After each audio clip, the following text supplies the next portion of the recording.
Kumalma ka po. Walang mangyayaring masama sa kanya. Pero Lola, yung una kong panaginip nangyari. Ibig pong sabihin, mangyayari din po itong panaginip ko tungkol kay Ma'am Pipito. Hindi ko rin alam kung bakit. Hukay, hindi kaya may kayamanan sa ilalim ng taniman na kalamansi ko? Kayamanan? Hindi ko matanggap na nagawa kong talunin ng isang pangkaraniwang tao lang. Kaya naman, isasama ko na lang din kayo sa impyerno!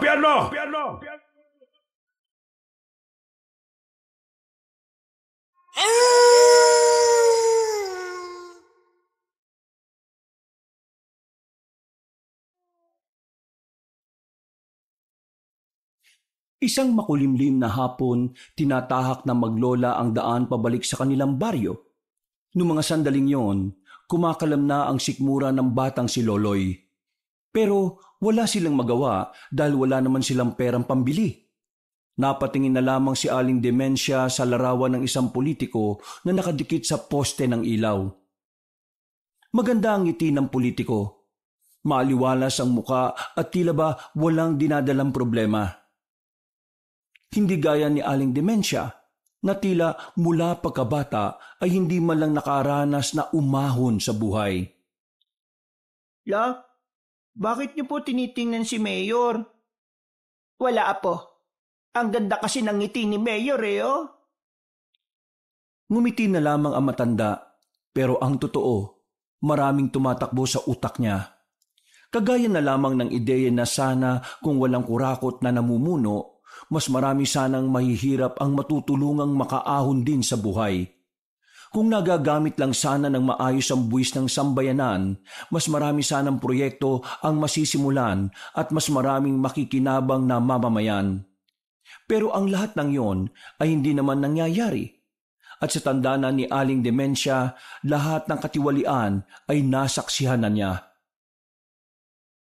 Lola, nakakaingit sila no? Ang yaman nila. Meron pa po kaya silang pinoproblema sa buhay? Masyado ka pang bata para pag-usapan ng mga ganyang bagay. Kaya ikaw, apo, sa pasukan, papasok ka na ulit sa paaralan ninyo. Mag-aral ka ng maigi, ha? Nang sa ganun hindi ka magaya sa lola mo. Kasi ako, wala akong tinapos. Kahit elementarya ay hindi ko natapos dahil sa hirap ng buhay. Tandaan mo, sa lipunang puno ng mandurugas, ang mga taong walang narating ang siyang laging iniisahan. Kaya para hindi ka mabiktima ng mga mapanlinlang, kailangan mong mamulat sa katotohanan. Magkaroon ng kaalaman sa maraming bagay, dahil ang karunungan lang ang magliligtas sa iyo sa kapahamakan. At ang kamangmangan naman ay ang magpapahamak sa iyo balang araw. Tumango na lamang ang batang si Loloy na parabang naiintindihan nito ang lahat ng sinasabi ng kanyang lola. Pinagpatuloy na lamang nila ang paglalakad hanggang sa makarating na rin sila sa barong-barong na bahay. Ang pinagtagpi-tagping yero at plywood ang nagsisilbi nilang tahanan. Ito na lamang ang yaman na natitira kay Demensia mula nang mawala ang kanyang asawa. Maraming anak si Demensia, pero lahat naman ng mga yon ay hindi na siya naaalala. Mula nang makatapos ng pag-aaral at pumunta sa Maynila, hindi na siya dinadalaw pa. Ang mga magulang naman ni Loloy ay bunsong anak niya. Nang ibang bansa at hindi na rin nagparamdam. Ni wala na rin pinapadalang pangsustento sa anak. Kaya naman mula noon ay si Aling Demensia na ang naging magulang para sa bata. Sinabi ko naman kasi sa iyo na hindi ka dapat naguhugas ng pinggan. Ang dapat na ginagawa mo ay magbasa-basa ng libro. Hindi naman kita inuutusan dyan kasi hindi mo naman dapat yan gawain.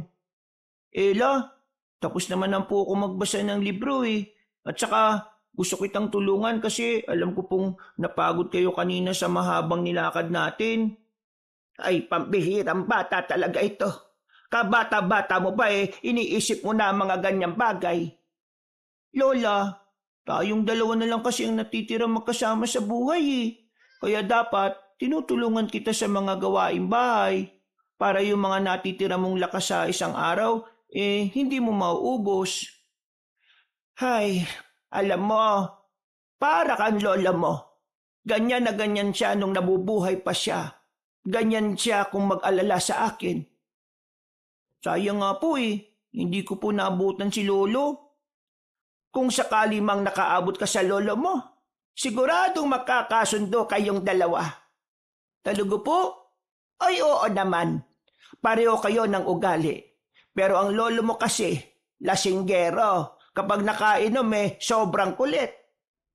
Uy, si Lola, namimiss niya si Lolo. No ka ba? Malamang oo. Miss ko na ang lolo mo. Mula nang mawala siya sa buhay ko, naging malungkot ako. Mabuti na nga lang at dumating ka sa buhay ko kasi binigyan mo ulit ako ng dahilan para mabuhay. Sila papa at mama ko, hindi na po ba talaga sila babalik? Ay nako, wag mo na silang isipin. Ang mahalaga naman narito ako. Na kahit na anong mangyari, hinding-hindi kita iiwan na po. Napangiti na lamang ang matandang si Demensia, pero sa kaloob-looban niya ay nagkakaroon siya ng pag-aalala at pangamba. Naiisip niya kasi na kapag dumating na ang araw na mawawala na siya, wala na magbabantay at gagabay sa bata. Kaya naman, pilit niyang iniingatan ang kanyang sarili para mas mahaba pa ang panahon na makakasama siya ni Loloy. Makalipas ang araw, isang masamang balita ang bumungad kay Aling Demensia. Bigla siyang tinanggal sa trabaho. Ang dahilan ay dahil matanda na raw siya para sa isang kasambahay. Pero ang totoo, pinalitan lamang siya ng isang mas bata at mas magandang kasambahay. May pagkamanyakis kasi ang kanilang amo, kaya hindi na nakapagtataka para sa matandang babae ang naging desisyon ng kanyang amo. Walang nagawa ang Ali. Kinailangan na naman niyang makapaghanap ng trabaho. Pero dahil sa kanyang edad, ay hindi ito naging madali para sa kanya. 20 pesos na lamang itong pera ko Pamasahe ko na lang ito pa uwi. Paano ako makakabili ng pasalubong kay Loloy nito? Wala pa akong nahanap na trabaho. Ay, pambihirang buhay ito. Panginoon, tulungan niyo po ako. Ako na lang ang inaasahan ng apo ko. Naupo na lamang sa bangketa ang matandang babae. Napatulala na lang siya sa malayo. Maya-maya pa, isang matandang lalaki ang tumigil sa harapan niya. May bitbit itong supot ng plastik na sa pagkakaalam niya, pagkain ang nasa loob dahil nalalanghap niya ang amoy noon. Magandang araw sa iyo. May problema ka ba? Ha? Ay, wala naman ho. Bakit to? Sino ho ba kayo? May problema ka. Halatang-halata sa mukha mo Lahat naman po may problema. Sino ba ang wala? Ay, kung sa bagay, tama ka naman. Ako nga rin may problema. Halos araw-araw. Pero, eto, kunin mo. Ha? Bakit niyo ho ito'y binibigay sa akin? Gutom ka na, kaya kumain ka na. Hindi niyo ako kilala. Hindi ko rin ho kayo kilala. Pero ganito talaga ako. Kapag may nakikita akong problema sa daan, nilalapitan ko at binibigyan ko ng pagkain.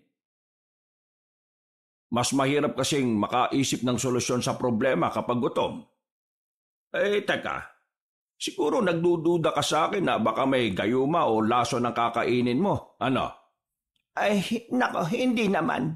Napapaisip lang ako kung bakit mabait ka sa mga taong hindi niyo naman kilala. Kasi naman, naranasan ko rin naman ang mapatulala sa bangketa dahil sa problema. Ganito na lang. Isipin mo na lang magkaibigan tayo noon tapos matagal tayong hindi nagkita. Tapos ito, bibigyan kita.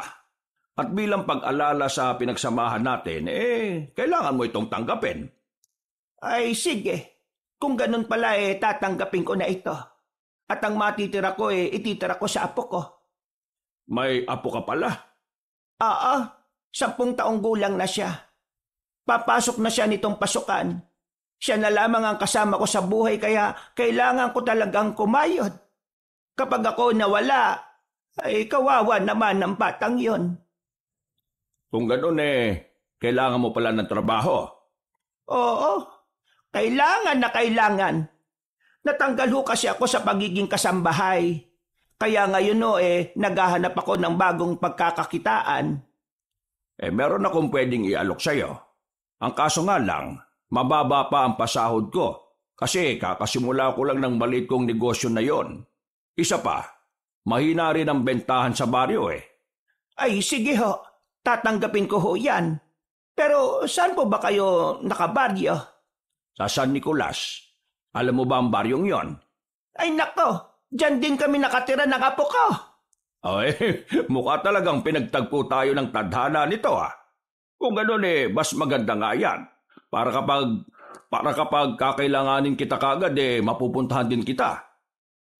Kailan naman ako pwede magsimula? At pwede ko bang isama ang apo ko riyan? Sigurado ka bang isasama mo ang apo mo? Baka mapagod yon. Hindi ko naman ho siya bibigyan ng mabigat na gawain. Kailangan ko lang po siyang kasama para nababantayan ko siya. Kung gano'n di magsimula ka na bukas.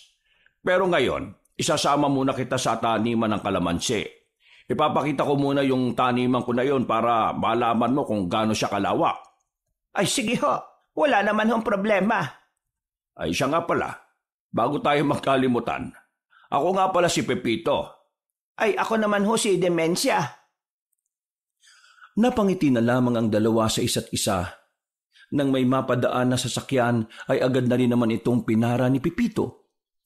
Makalipas lang ang ilang minuto, nakarating na rin sila sa baryo ng San Nicolas.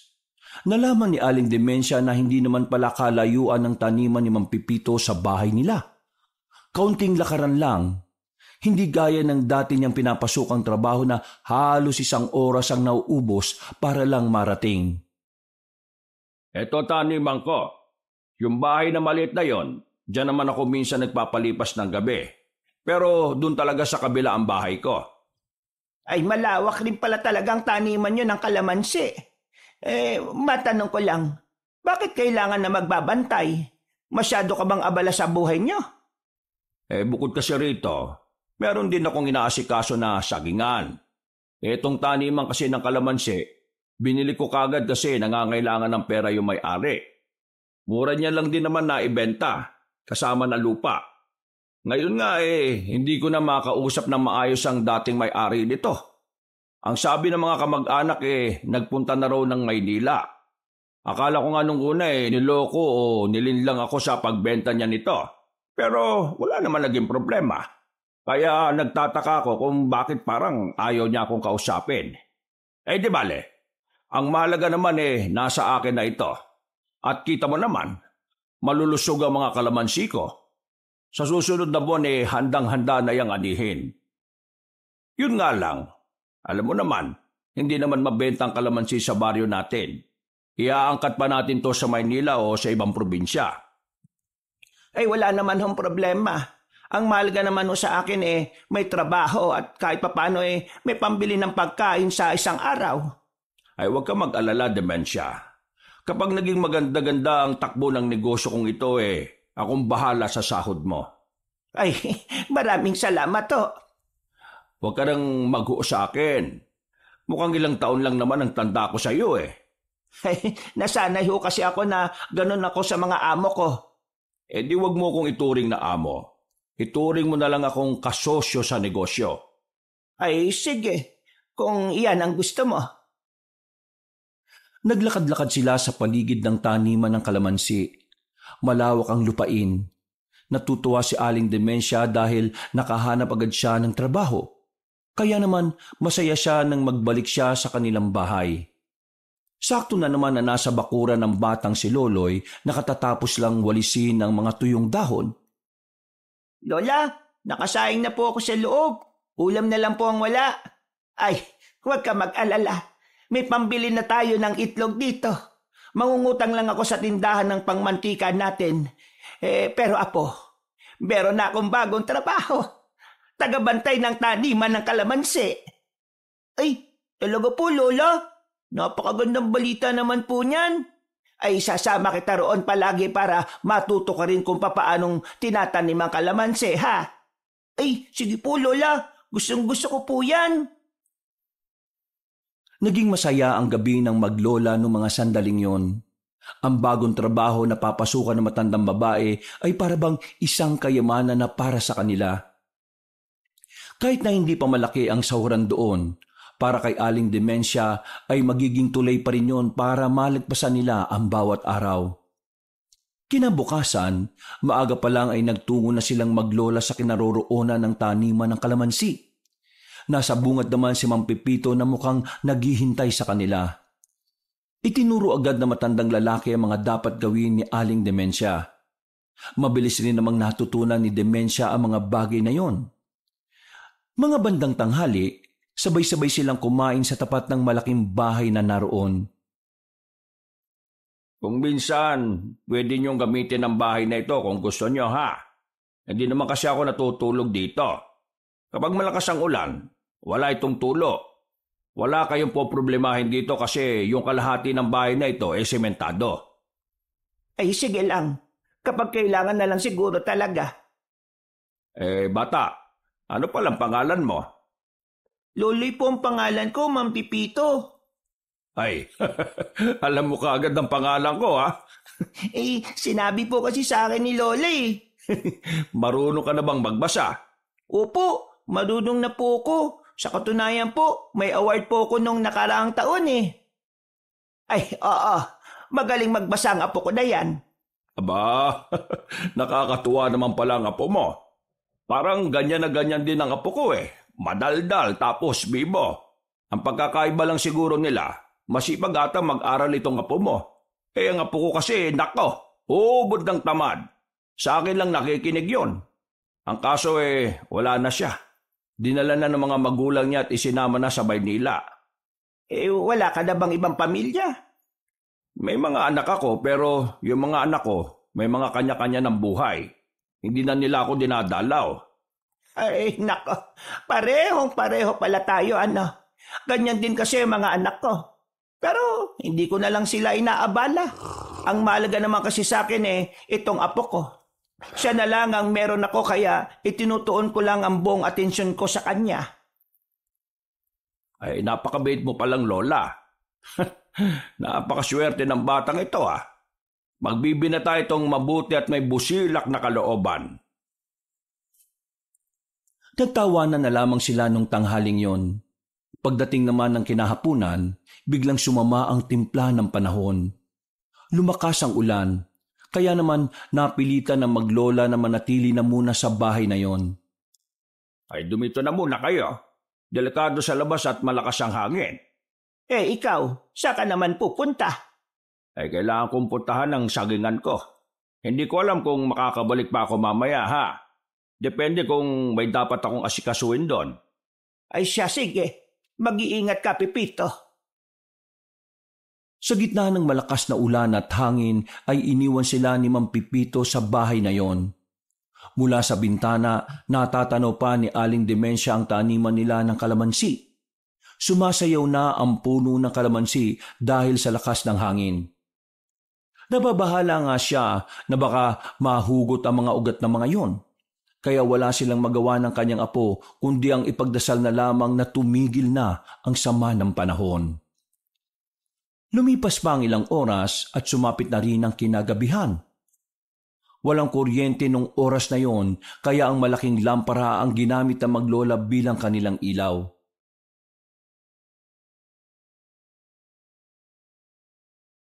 Lola, ang lakas po ng kulog at kidlat, no? Ay, huwag ka matakot. Kasama mo naman ako. Hindi naman tayo makikidlatan dito. Pero paano po yung mga tanim na kalamansi? Dumito ka na muna. Sisilipin ko lang sa labas. Pero baka po tangayin kayo, Lola. Ay, huwag mo akong alalahanin. Kaya ko ang sarili ko. Sinuot ng matandang babae ang kapote at dali-daling lumabas. Kailangan niya kasing inspeksyonin ng mga kalamansi kung nasa maayos pa rin bang kalagayan. Sa kanyang pagsuong sa malakas na ulan, meron siyang nakitang isang lalaki na nasa kabilang banda ng taniman. Nung unay inakala niyang si Mang Pipito yon, pero iba ang tindig ng lalaki. Iba rin ang taas nito, kaya nasisiguro niyang hindi yun na matandang lalaki. Lalapitan niya sana ang lalaking yon para tanungin, pero nakita niyang naglakad na ang lalaki papasok ng kagubatan, na parabang hindi man lang yun nakakaramdam ng takot na baka makidlatan. Sino naman kaya yung lalaking yan? At bakit parang nakabantay siya sa taniman ng kalamansi? Nilibot-libot niya pa ang taniman. Nang mamatay na ang daladala niyang flashlight, saka na niya naisipang bumalik ng bahay. Dito na muna tayo matutulog ngayon, Apo. Malakas na ang ulan eh. Delikado kung lalabas pa tayo para umuwi. Lola, di ba malapit lang naman po dito yung sa atin? Oo, pero hindi tayo pwedeng lumabas. Baka mamaya matamaan pa tayo ng lumilipad na kung anong bagay dyan. Nanatili ang maglola sa bahay na yon. Kompleto naman ang gamit doon kaya wala na silang problema sa pagtulog. Ang inaalala lang talaga ni Aling Dementia ay ang bahay nilang barong-barong. Malakas ang kutob niya na baka nasira na yon o baka natangay na rin sa lakas ng ulan. Makalipas lang ang ilang sandali, nakatulog na rin ang batang si Loloy. Pero ang matandang babae, hindi niya kayang matulog dahil sa mga naririnig niyang kulog at kidlat. Nanatili lamang siyang gising. Nang muli siyang sumilip sa labas, tinanaw niya ang taniman nila ng kalamansi. Wala naman siyang makita dahil sa lakas ng ulan at kakulangan ng liwanag. Huminga na lamang siya ng malalim at isinarado na rin ang bintana para hindi makapasok ang lamig. Panginoon, sana mawala ng lakas ng ulan at hangin. Gabayan niyo po sana ang bahay namin na naiwan namin. Mga bandang 3:00 na madaling araw, unti-unti na ring humina ang ulan. Kaya naman kahit papaano ay nagkaroon ng kapanatagan sa kalooban na matanda. Sa puntong yon ay nakaramdam na rin siya ng antok. Matutulog na sana siya pero meron siyang narinig na parang ingay na nagmumula sa isang aso. Kunit palagay ni Aling Dementia ay hindi yun pangkaraniwang aso. Nakakapanindig balahibo kasi ang kanyang narinig. Para bang baliw na aso yon at gutom na gutom. Marahang binuksan ni Aling Dementia ang kanilang bintana. Tumingin siya sa labas at sa unang tingin ay wala naman siyang nakita. Tumungo naman siya sa kabilang bintana. Sa puntong yon ay nakita na niya ang isang asong itim na nasa di kalayuan. Tila merong tong hinahanap na taniman ng kalamansi. Pero parang nag-aalangan din namang makalapit doon. Napansin din ni Aling Dementia na parabang umiilaw ang kulay pula nitong mga mata. Bagay na nakapagpatayo ng balahibo ni Aling Dementia. Kaninong aso ba ito at bakit parang kakaiba siya sa pangkaraniwang aso? Nang makita niyang lumingon sa direksyon nila ang misteryosong aso, agad-agad niyang isinarado ang bintana. Napahawak na lamang sa dibdib si Aling Dementia. Ramdam niya ang kaba. Mabilis ang tibok ng kanyang puso. Noong mga sandaling yon, naisipan na niyang kunin ang mahabang itak na nasa gilid ng pintuan. Bumalik siya sa higaan at saka inilagay sa ulunan ng itak. Hindi na siya nakatulog noong mga sandaling yon. Mulat na mulat ang kanyang mga mata hanggang sa sumapit na nga ang kinaumagahan. Wala na rin ang ulan, kaya naman ginising na niya ang kanyang apo. Apo, dumito ka muna ha. Sisilipin ko lang yung bahay natin kung ano na nangyari. Lola, nagugutom na po ako eh. Wala po ba tayong almusal? Titingnan ko kung makakadiskarte ako ng pang-almusal natin sa pagbalik ko. Dito ka lang ha. Kapag dumating si Pepito, sabihin mo binalikan ko lang sandali yung bahay natin. Opo, Lola. Kahit na walang tulog ay agad na tumungo si Aling Dementia sa kanilang bahay. Nang makarating na sila roon, nakahinga siya ng maluwag, nang abutang buo pa ang tahanan nila. Para sa kanya, isang malaking himala ang nangyari. Sa lakas kasi ng hangin nung gabi, inaasahan niya na talaga natatangay ng barong-barong nilang bahay. Nako, maraming salamat naman at hindi natangay ang bahay namin. Akala ko talaga mawawalan na ako ng bahay. Kinuha niya ang mga gamit nilang mahahalaga. Napagdesisyonan niyang hindi na muna roon manatili dahil mukhang mas malakas pa ang ulan sa mga susunod na araw. Pumayag din naman si Mang Pipito sa pakiusap ni Aling Demensia. Mabait naman si Mang Pipito kaya naiintindihan nito ang sitwasyon ng maglola. Mabuti naman at naisipan niyong dumito na muna. Nakakatakot kasing malakas daw ang bagyo ngayon. Siguradong matatangay kayo sa bahay ninyo. Dito, sementado, matibay. Kaya nga nagpapasalamat ako sa iyo kasi pinayagan mo kami. Wala naman yun.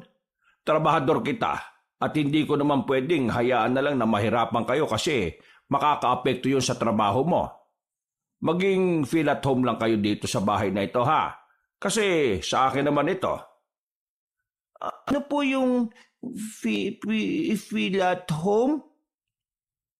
Yung maging feel at home, ibig sabihin nun, maging komportable kayo dito kahit na hindi kayo rito nakatira o hindi nyo ito pag-aari. Yun po pala ang ibig sabihin nun. Oo. O tara na, Demensia. Libutin na muna natin ang taniman ng kalamansi habang hindi pa ulit bumabagsak ang ulan. Sandali na muna nilang iniwan ng batang si Loloy nung tanghaling yon. Lumabas ang dalawang matanda para tingnan ang taniman ng kalamansi. Wala namang nasira o natangay sa mga yon, pero meron silang nakitang bakat ng mga paa sa putikan. Paa na parang hindi naman mula sa tao. Masyado kasing malaki ang paa na yon. Iba rin ang hugis. Sa isip-isip ni Aling Demensia, tila may ugnayan ng bakas na yon sa kung anuman ang kanyang nakita nung kinagabihan. Bakit, Demensia? Alam mo ba kung ano ang mga bakas na ito? Hindi. Ngayon lang din ako nakakita ng ganyan. Ganun ba? Pero ano nga kaya ito Parang hindi talaga paa ng tao Ang laki, mahaba pa. Pero parang paa rin ng aso no? Tingnan mo. Halimaw kaya ito? Halimaw? Ewan ko. Hindi pa naman ako nakakakita ng halimaw at saka wag, baka nakakatakot Naniniwala ka ba sa aswang? Napatigil si Aling Demensia sa pagsusuri ng mga tanim na kalamansi. Nang sabihin niyo ni Mang Pipito, hindi niya kasi inaasahan na magbubukas ng ganong klaseng usapan na matanda. Hindi siya handa, kaya hindi niya alam kung ano ang kanyang sasabihin. Aswang? Hindi ko alam. Anong hindi mo alam kung totoo ang aswang? Oo, parang gano'n na nga. Sa edad kong ito kasi, hindi naman ako nakakita ng aswang kahit na kailan. Totoo ang aswang, Demensia. Pero hindi ko nga lang alam kung hanggang sa mga panahon na ito meron pa rin. Bakit? Nakakita ka na ba ng aswang? Oo, nung binata pa ako. Taga-Kapis kasi talaga ako. Doon na ako lumaki. Napunta lang ako rito dahil sa tatay ko. Hiwalay sila ng aking nanay. Noon, totoo talagang may mga aswang. Ang dami naming nakikita. Hindi mo nga kagad malalaman kung aswang sila kasi anyong tao rin sila. Basta ganun. Kung ganun talaga palang nakakatakot ang mga aswang na yon. Oo, nakakatakot naman talaga. Ang iniisip ko nga paano kung aswang pa lang may-ari ng mga bakas ng paa na yon? Hoy, pero lang ha. Baka naman masyado kang seryoso. Hindi ganyan ang paa ng aswang. Natakot ka na bang kagad Natawa na lang kunwari ang matandang si Demensia. Pero sa kaloob-looban nito ay labis ang kanyang kaba. Kahit na kasi hindi pa siya nakakakita ng aswang, may mga nalalaman din siya tungkol sa mga yon dahil sa mga kwentong naririnig niya noon. Batid niyang mabangi sa mga aswang at hindi basta-basta nilalang.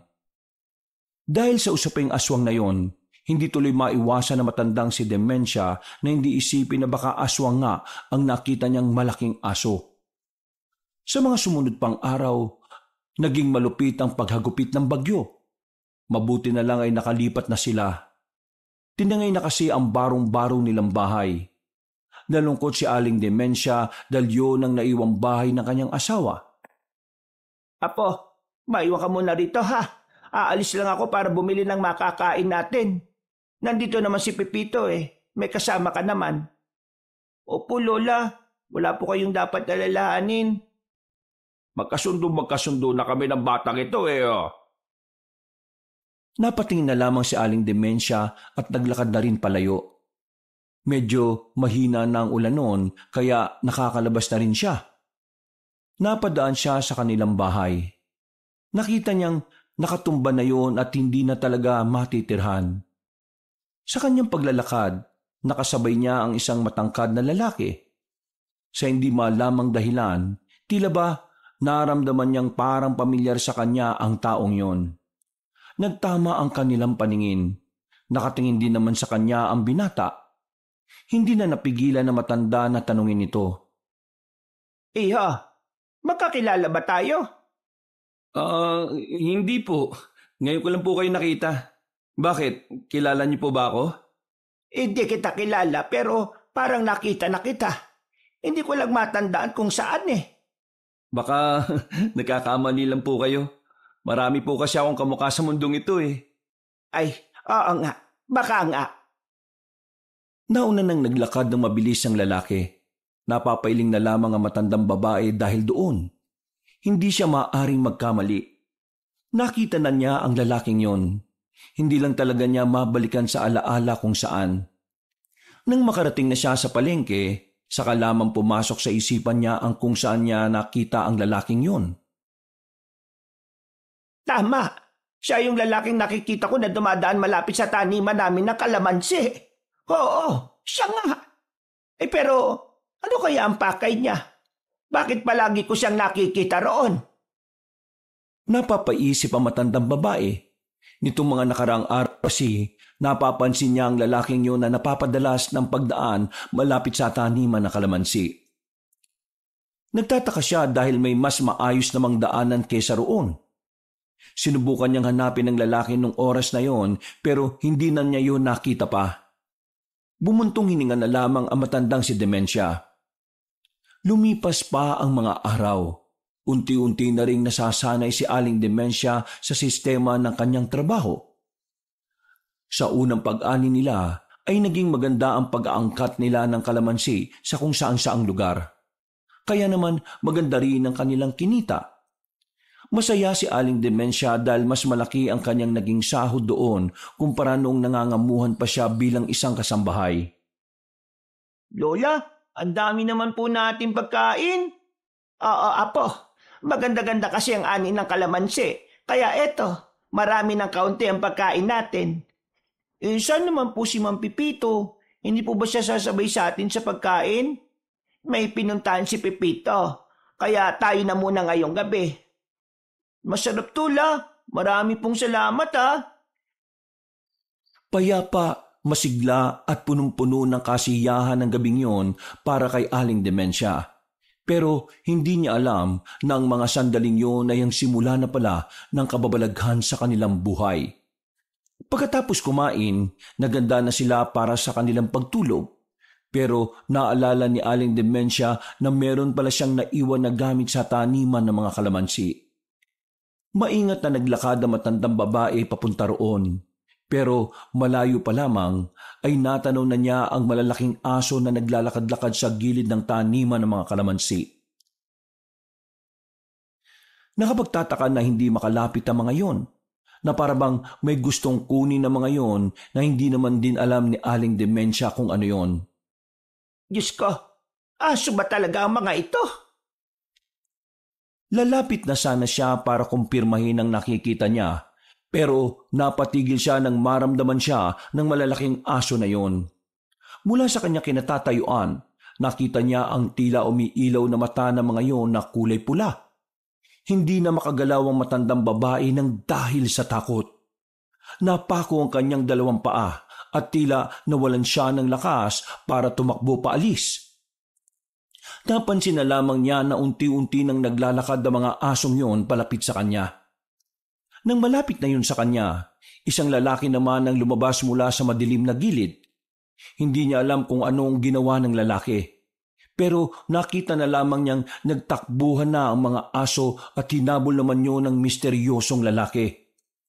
Nang masigurong wala na nga ang malalaking aso, nakahinga na ng maluwagang matanda. Naigalaw na niya ang kanyang katawan at nagkaroon na rin ng lakas para makabalik agad sa bahay. Hindi na niya kinuha pa kung anuman ang dapat niyang makuha. Sa nangyaring yun, naisipan ni Aling Demensia na sabihin yun kay Mang Pipito. Ang kaso nga lang, hindi nagpunta ang matandang lalaki sa taniman ng kalamansi. Kinabukasan ay ganun din, hanggang sa tumagal na ng 3 araw. Kaya ang naisip ni Aling Demensia, hindi na lamang siya lalabas ng gabi at magpupunta sa taniman ng kalamansi. Lola, natatakot po ako matulog. Ha? Bakit ka naman matatakot matulog Kasama mo naman ako. Kagabi po kasi nanaginip po ako Nanaginip ng ano? Meron daw pong halimaw doon sa may gitnang taniman ng mga kalamansi. Merong ano? Halimaw? Ay nako, panaginip lang yan po. Kadalasan na mga panaginip ay kabaliktaran ng mga nangyayari. Pero Lola, pakiramdam ko po kasi noon totoo yung nangyayari. Narinig ko pa nga po na may nagsalita sa panaginip ko. Aswang daw yung halimaw. Hindi na napigilan ni Aling Demensia ang pagtindigan ng kanyang balahibo. Napansin naman yun ng kanyang apo kaya lumapit ito sa kanya. Hinawakan ni Loloy ang kanyang kamay. Lola, ayos lang po ba kayo? Bakit po parang namumutla kayo? Ayos lang naman ako, apo. Huwag mo akong intindihin. Basta, huwag kang masyadong magpapaniwala sa panaginip. Hindi totoo yun, Loloy. Gawa-gawa lang yan ang malikot nating isipan kapag natutulog tayo. Naintindihan mo? Opo, Lola. Lumipas pa ang ilang araw, hindi na nagkaroon ng lakas ng loob si Aling Demensia na ikwento kay Mang Pipito ang nangyari. Nababahala kasi siya na kapag napag-usapan yon ay baka mas lalo lang niyang maisip ang mga aswang. Ang bilis talagang tumubo ng mga ligaw na damo rito. Ilang araw din kasing nag-uulan kamusta naman kayo rito ni Loloy, Demensia? Pasensya na't ngayon lang ako ha. Ang dami ko kasing talagang inaasikaso sa sagingan ko Medyo gumaganda na rin kasi yung bentahan ko doon. Ayos lang naman ako dito. Ayun, nagkasakit lang ako nitong nakaraan kaya dumami na pala mga ligaw na damo rito. Baka naman kasi nagpapaulan ka. Kapag maulan, hayaan mo lang dito mga tanim natin. Hindi naman mamamatay ang mga yan kapag naulanan Maliban na lang kung lilo pa rin sila.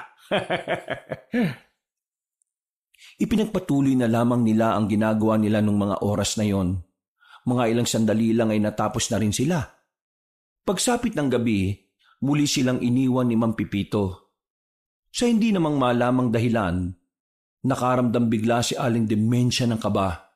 Hindi niya rin alam kung bakit. Dakong 9:00 ng gabi, mahimbing na ang tulog ng batang si Loloy. Nananatili namang gising si Aling Demensia. Nililibang na lamang niya ang sarili sa pagtatahi ng mga sirang short ng kanyang apo. Ilang sandali pa, Sino yan? narinig niya kasing parang may mga yabag ng paa sa harapan ng pintuan. Napalunok ng laway yung matandang babae. Sa puntong yun, mas lalong tumaas ang lebel ng kanyang kaba. Kaya kinuha na niya ang itak na nakalagay sa ilalim ng papag. Marahan siyang naglakad palapit sa bintana.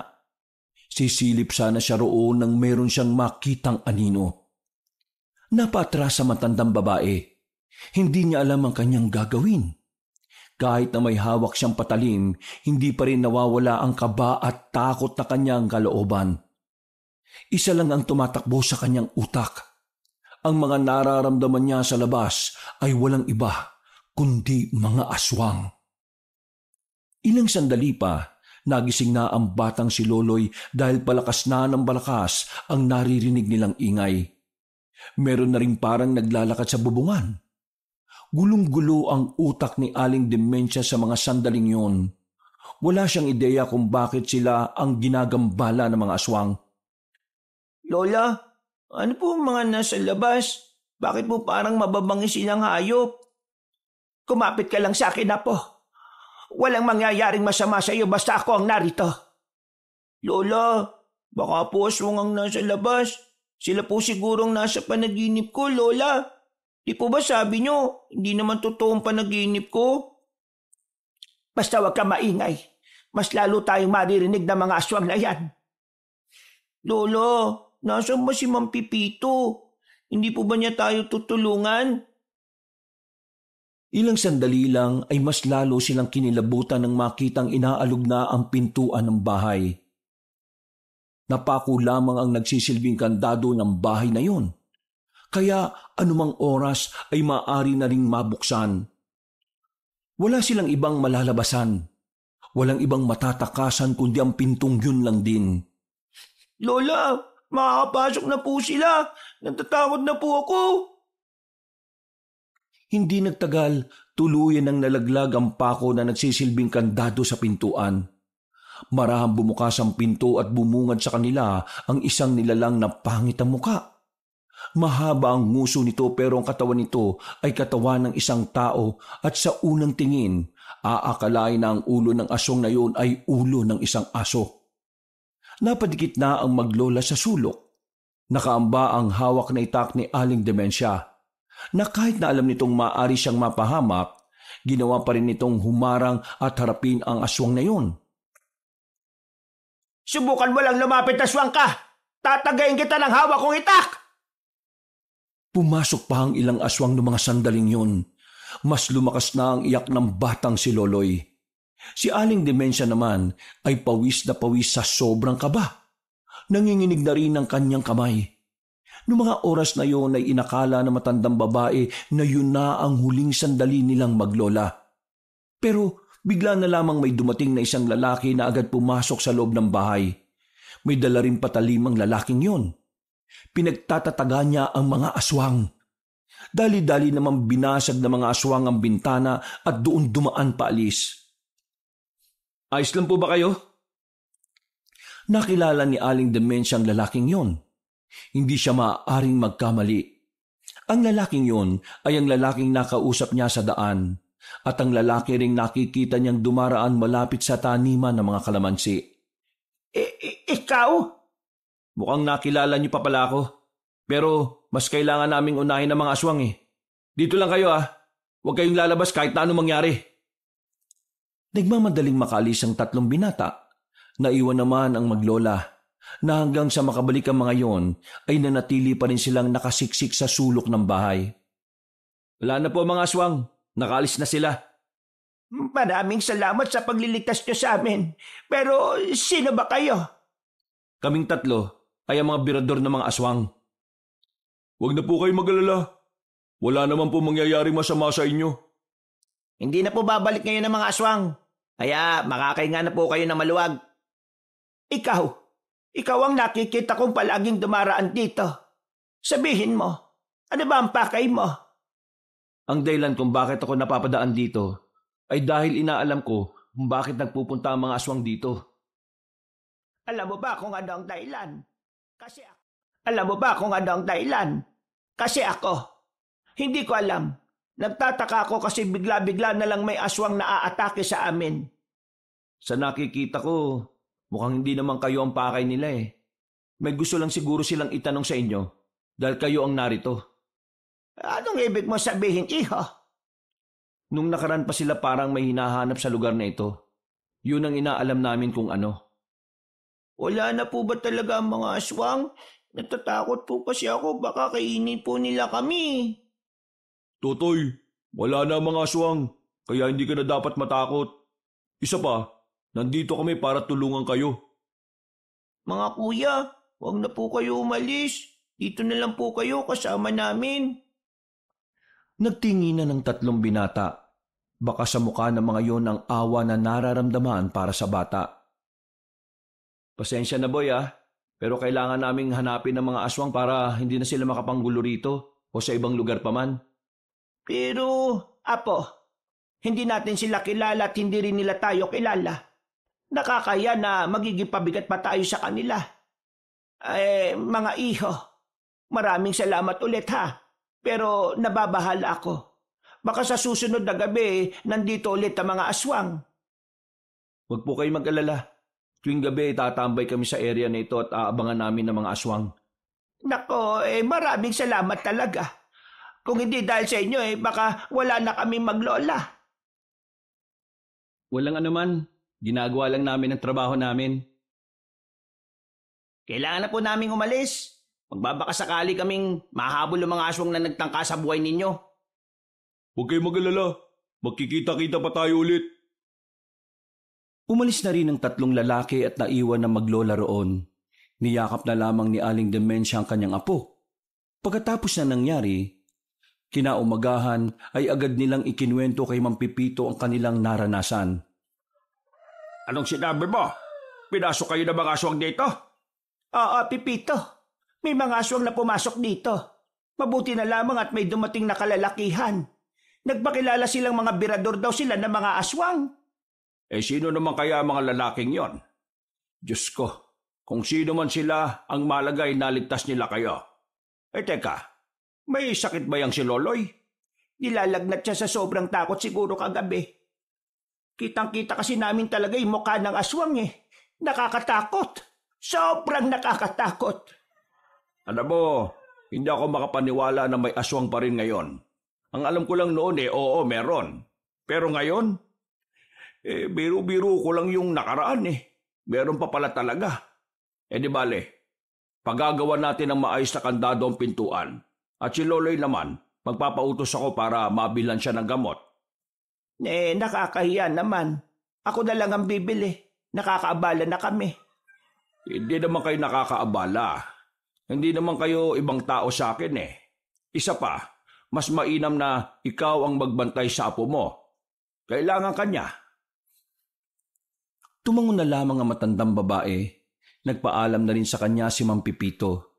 Dahil maliwanag naman na ang paligid, sinamantala na muna ni Aling Dementia ang tumungo sa taniman ng kalamansi. Sa kanya lamang napansin doon ang hukay na hanggang tuhod na niya ang lalim. Teka, para saan ang hukay na ito?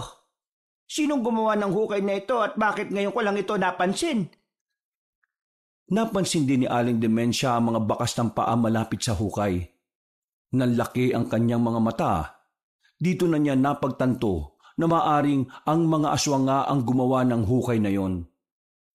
Pero ang malaking katanungan para sa kanya ay kung ano ang pakay ng mga aswang sa paghukay na yon sa gitna ng taniman ng mga kalamansi. Hinintay niyang sumapit ang kinagabihan. Pakiramdam niya kasi ay kailangan niyang makausap ang 3 lalaki na nagligtas sa kanilang maglola. Lola, umalis na po si Mang Pipito? Oo, apo. Hinatid niya lang itong pagkain at gamot mo. Kailangan niya kasing asikasuhin yung iba pa niyang negosyo. Bukas naman narito na siya. Lola, kailangan po natin bantayan si Mang Pipito. Bantayan? Bakit naman apo? Lola, nanaginip na naman po ako Mapapahamak daw po si Mang Pipito. Aatakihin daw po siya ng aswang. Lola, kawawa po siya. Kailangan niya po ng tulong natin. Kumalma ka po. Walang mangyayaring masama sa kanya. Pero Lola, yung una kong panaginip nangyari.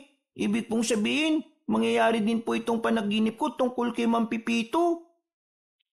Magsasalita pa sana matandang babae nang biglang may kumatok sa kanilang pintuan.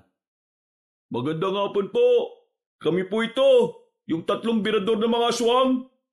Huminahon ka apo. Kakausapin ko lang sila. Magandang hapon po sa inyo. Nandito po kami para mag-inspeksyon sa lugar at para na rin magbantay mamaya.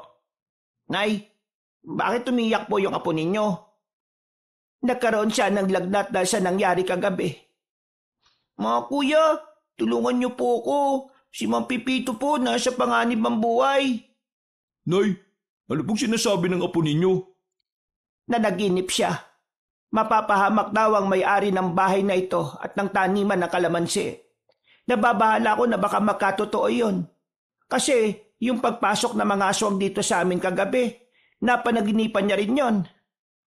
Sige na po, puntahan niyo po si Mang Pipito. Kailangan niya po ng kasama. Utoy, hindi kami basta-basta pwedeng lumakad. Kayo ang babantayan namin dahil kayo ang punteriya ng mga aswang. Paring Roldan, ipaubaya mo na sa akin yung sinasabi nitong batang to. Mas maganda ng sigurado. Oh, Nay, ituro mo nga sa akin kung saan maaaring puntahan yung sinasabi ng apo ninyo. Nasa kabilang baryo lang siya. Yung malaking sagingan doon, sa kanya yon. Hinala ko doon siya nagtungo. Utoy, huwag ka nang umiyak ha. Ako nang bahala sa matandang yun. Agad na umalis ang lalaking si Lando. Kahit na papaano ay tumahan na rin ng batang si Loloy. Pinatuloy naman ni Aling Demensia ang dalawang lalaki at pinaghandaan ng maiinom. Baka sa mukha ng matandang babae ang labis na stress at pagkabahala sa kanyang paligid.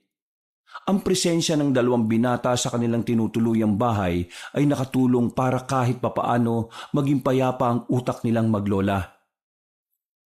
May nakita kaming hukay sa gitna ng taniman ng kalamansi. Malakas ang kutob namin na aswang ang gumawa nun. Merong gustong wakayin ng mga aswang pero hindi nila matuloy. Mabisa kasing pangontra sa mga aswang ang kalamansi Lalo na yung hindi pa yun pinipitas. Sa madaling sabi, nung nagukay ang aswang hindi niya kinaya yung mga nakapalibot na kalamansi. Kaya ayun, umalis at hindi natapos yung pag-uukay. Wala akong gaanong kaalaman sa mga aswang. Pero maraming salamat sa mga sinasabi ninyo. Naguguluhan na ako sa mga nangyayari. Wala naman kami kasalanan sa kanila. Wala akong natatandaan na meron akong nakaaway o ano. Sa halip, kami pa nga ang laging inaapi. Hindi kami lumalaban, kaya nagtataka talaga ako. Ano ang dahilan bakit kami ang pinupunterian ng mga aswang? Marami ako nakikitang dahilan. Baka may mga bagay silang hinahanap na narito lang din sa lugar na ito. O baka naman isa sa inyong dalawa ang susi sa kanilang mga pinaplano. Susi? Bakit naman kami magiging susi sa mga gusto nilang mangyari? Yun ang dahilan kung bakit kami pabalik-balik dito ng ilang araw. Kailangan nating malaman kung ano yung pakay nila sa inyo. O kung kayo ba talaga ang pakay nila. Napabuntong hininga na lamang ang matandang babae. Maya-maya pa, sumapit na rin ang kinagabihan. Inasikaso na lamang niya ang kanyang apo. Kahit na papaano ay gumaan na rin ang pakiramdam ni Loloy. Pero hindi pa rin nakakabalik ang lalaking si Lando nung oras na yon, maging si Mang Pipito ay wala pa rin. Nay, sa labas lang kami Lalapit kami agad dito kapag may nakita na kaming umaaligid sa bahay ninyo. Maraming salamat. Mag-iingat kayo Lumabas na rin ng bahay ang dalawang lalaki. Pumesto sila sa di kalayuan para abangan ang posibilidad na pagbabalik ng mga aswang. Si Aling Demensia at Loloy naman, hindi mapakali at namamayani pa rin ng kaba sa kanilang kalooban. Lola, babalik ba talaga ang mga aswang? Ano ba talaga ang kailangan nila sa atin? Wala naman po tayong ginagawang masama sa kanila, di ba? Huwag ka matakot, apo. Nariyan ang dalawang binata sa labas para tulungan tayo. Kaya nilang harapin ang mga aswang, kaya wala tayong dapat na ikabahala. Si Mang Pipito po, nasaan na po siya? Baka maya-maya lang din makabalik na siya. Kaya huminahon ka na, apo. Hinaplos na lamang na matandang babae ang ulo ng bata. Maya-maya pa, naramdaman na nila ang presensya ng mga aswang sa paligid. Sumilip ng pasimple si Aling Demensia sa labas. Napansin niya sa taniman ng kalamansi ay nakapalibot ang mga aswang doon. Hindi pa rin makalapit ang mga yon. Kung makapasok man sa taniman ay nagmamadali namang makalis agad. Yun ay dahil mabisang ang pangontra ang mga kalamansi sa mga aswang. Huwag kang mag-iingay. Kahit na ano mangyari. Hindi ka aalis sa tabi ko. Naintindihan mo ba ako, apo? Opo, Lola. Nasa sulok lamang ang dalawa ng mga sandaling yon. Nakikiramdam lamang sila sa kanilang paligid. Hindi nagtagal, narinig na lamang nila na parang may gumagalaw na naman ng kanilang pintuan. Hinawakan na ni Aling Demensia ang itak. Handang-handa na siya sakaling biglang makapasok ulit ang mga aswang. Pero narinig na lamang nila na nagsisigawan na ang mga aswang sa labas. Inatake na pala ng binatang si Roldan at Miko ang mga yon. Maririnig din sa labas ang mga boses ng mga kalugar nilang napadaan sa gawing yon. Nabulabog ang mga tao, kaya naman natataranta na naman ang mga aswang na umalis. Hinabol naman yun ng 2 binata. Wala pang 1 minuto, dumating naman si Lando kasama na si Mang Pipito. Demensia! Ako ito, si Pipito! Kasama ko itong ano nga bang pangalan mo? Lando po. Kasama ko si Lando po! Niligtas niya ako! Buksan mo ang pinto! Ay, mabuti naman at nakabalik ka na ng ligtas. Mabuti na lang at naabutan ako ng binatang ito. Kung hindi, baka natodas na ako. Demensia, ano ba nangyayari? Bakit pati ako inaano nila? Teka, ano palang nangyari dito? Bumalik ba ang mga aswang?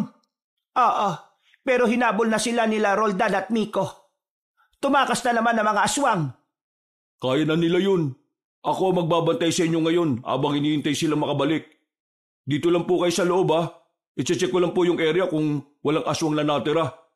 O sige, mag-iingat ka. Demensia, may naisip ka ba kung bakit ang gugulo mga aswang sa atin? Hindi ko rin alam, Pipito. Pero sa taniman natin na kalamansi, meron silang inuhukay doon na hindi nila matuloy-tuloy. Hindi ko rin alam kung bakit. Inuhukay? Hindi kaya may kayamanan sa ilalim ng taniman ng kalamansi ko? Kayamanan? Hindi ko alam. Kung oo, bakit pati ikaw guguluhin wala ka rin namang alam sa bagay na yon? Napalingon sila sa pintuan nang makabalik na pala agad si Roldan at si Miko. May talsik pa ng kaunting dugo ang katawan ng dalawa. Marahil dinadamay ka nila dahil ikaw nakabili ng lupang ito. Iniisip nila na meron kang nalalaman kung ano man ang gusto nilang mahanap dito. Pero nakatitiyak ako na hindi yun kayamanan. Mayayaman na mga aswang na narito. Marami silang ginto na ninako sa mga minero ng norte. Kaya wala silang pakialam sa kayamanan. Nararamdaman ko na parang higit pa ron ang gusto nilang makita. Ano naman ang gagawin natin ngayon? Meron ako naisip na paraan kung papayag lang naman kayo. Ano ba yon? Sige, sabihin mo. Kung ayos lang ho sa inyo, itutuloy natin yung hinuhukay ng mga aswang sa taniman ng kalamansi. Aalamin natin kung ano yung naroon. Ang kaso, madadamay naman ang mga kalamansi ko. Pero kung hindi naman natin gagawin, babalik lang po sila ng babalik dito at huhukayin rin yon. Madadamay rin yung kalamansi nyo. Nako, oo na nga, sige na. Para naman ito sa kaligtasan natin Hindi nagsayang ng oras ang 3 binata at si Mang Pipito. Kumuha na sila ng panghukay. Dali-dali nilang binungkal kung anuman ang naroroon. Makalipas lang ng 1 oras, lagpas tao na ang kanilang nahuhukay. Meron na rin silang nararamdamang matigas na bagay. Kaya ang ginawa nila, mas lalo pa nilang binilisan ang paghukay. Hanggang sa makita na nila ang malapad na semento. Pare, mukhang nicho ata yan Hindi. Ano yan? Pakiramdam ko, itong nagsisilbing kisame. Kisame? Paanong kisame? Sinasabi mo na may underground sa taniman ng kalamansi na ito. Underground baka mo? Diyos ko, bakit may ganito? Lola! Nang marinig nila ang malakas na sigaw ni Loloy ay nagmamadali na silang makabalik sa loob ng bahay. Inabutan nilang iyak ng iyak ang bata. Halos 1 minuto pa nila itong pinatahan para lamang malaman kung ano ang problema nito. Apo, ano ba nangyari? Bakit ka ba sumisigaw? Lolo, may dumikit po sa likuran ko. Tingnan niyo po, dumikit siya. Ayaw matanggal. Anong dumikit? Saan ba? Pagtingin nila sa bandang baba ng batok nito, nakita nila ang isang medalyon na kasing laki lang ng pisong kalabaw. Nakadikit sa balat ng bata. At kahit na anong gawin nila ay hindi yun matanggal. Kapag pinipilit nilang alisin ay namimilipit sa sakit ang bata. Ang medalyon! Alam niyo kung ano ito? Ang medalyon ng mga aswang. Sigurado ko na yan ang binabalik-balikan nila rito. Gusto nilang makuha yan dahil gagamitin nila yun para maging immortal sila. Pero, bata, saan mo nakuha yung medalyon? At bakit dumikit yan sa balat mo? Sa likod po ng bahay na ito, may lagusan. 100 papunta po sa ilalim ng lupa. Pumasok po ako dun Madilim, pero bigla na lang pong may dumikit sa bato ko. Ito po pala yun. Manong, alam niyo po ba yung tungkol sa sinasabi ng bata? Ha? Ay, hindi ko alam. Binili ko lang naman kasi ito para sa taniman ng kalamansi. Ang lugar na ito ang pinagtataguan ng medalyon na yan. Matagal nang hinahanap ng mga aswang ang bagay na yan dahil kailangan nila. Ngayon, nahanap na nila kung nasaan. Pero anong gagawin natin? Hindi naman natin makukuha tong medalyon na to kasi masasaktan yung bata kapag hinila natin. Buhay ang medalyon. Alam niyang wawasakin natin siya, kaya ginawa niya to. Sandali.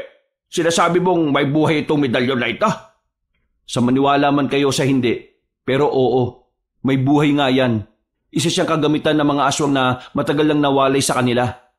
Kaya siya ibinaon sa ilalim ng lupa dahil mas makakatulog ng mahimbing ang diwa ng medalyon kapag nasa madilim siyang parte. Pero nang maramdaman niya na may isa pang buhay ang malapit sa kanya, hindi na niya yung pinalagpas pa. Kaya nangyari yan sa bata. Bakit pati ang apo ko? Dinadamay nila. Bata lang ito Anong mangyayari niyan ngayon? Paano yan aalisin sa kanya? Mga kuya, tulungan niyo po ako. Natatakot po ako sa nakadikit sa akin. Pakiramdam ko kakainin niya ako Bata, huwag kang mag-alala. Hindi ka naman kakainin yan.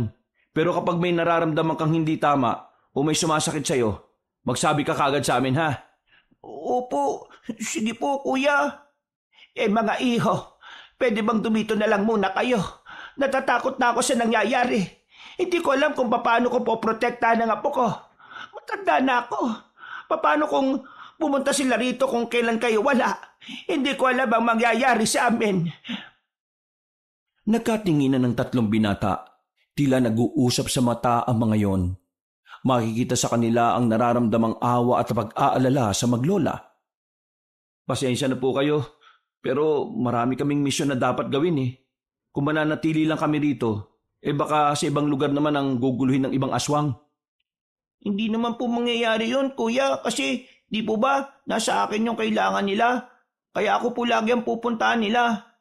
Dito po sila lagi manggugulo. Kuya, sana samahan niyo po kami ni Lola. Kapag natapos na po yung panggugulo po ng mga aswang, pwede niyo na po kaming iwan ulit. Mga kuya, bata pa po ako. Gusto ko pa pong mag-aral sa pasukan. Ayoko pa pong mamatay. Narinig niyo naman ang sinabi ng bata. Maawa na kayo. Ako kasi, hindi ko rin sila maaasikaso. May mga kabuhayan din ako na mapapabayaan ko. Sige na, samahan niyo na muna sila. Libreng tira sa bahay kong ito. At ako na rin ang bahala sa mga pagkain ninyo hanggang sa matapos ang problemang ito. Pare, makakapaghintay pa naman yung iba nating gawain. At saka, mas importante ito kapag iniwan natin sila at saka umatake yung mga aswang, baka makuha yung medalyon. Kapag nakuha ang medalyon, lahat ng pinaghirapan natin para protektahan ng probinsyang ito masasayang din. Kapag naging immortal ang mga aswang, wala nang pag-asang sangkatauhan. O sige, pumapayag na ako. Mananatili kami rito at magbabantay kami sa inyo. Pero ito lang po sana ang pakiusap ko. Makikinig po kayo sa amin kung ano man ang sasabihin namin. Oo, makikinig kami sa inyo. Gusto lang talaga naming may makakasama. Salamat naman. Diyos ko, nag-aalala rin kasi ako sa kanila pero wala rin naman ako magagawa. Mababangis ang mga aswang Akala ko nung una mag-asawa kayo Ay, hindi. Magkaibigan lang kami ni Dementia. Sa katunayan, bagong magkaibigan lang kami. Napangiti na lamang ang matandang si Dementia. Noong mga sandaling yun ay hindi na umalis ng bahay na yun ang 3 binata. Nakahinga naman ang maluwag ang matandang babae. Kahit na papaano, makakampante na rin ang kanyang kalooban dahil may magpoprotekta sa kanila. Ang kaso nga lang, problema pa rin nila kung papaano aalisin ang dumikit na medalyon sa ibaba ng batok ng batang si Loloy. Sinubukan nilang pahiran yun ng mga pangontra sa aswang pero wala namang nangyayari. Hindi na rin nila tinangkang hilahin para hindi na masaktan ng bata. Makalipas ang ilang minuto, nakatulog na rin si Loloy. Si Mang Pipito at ang 3 lalaki naman ay nasa labas lang. Hindi pa rin makatulog noong mga sandaling yon si Aling Demensia. Iniisip kasi niya ang kanyang apo. Nababahala na siya na baka may mangyaring masama sa bata sa mga susunod na araw. Pero pinagdarasal na lang niya na sana ay maging maayos lang ang lahat. Lola! Lola!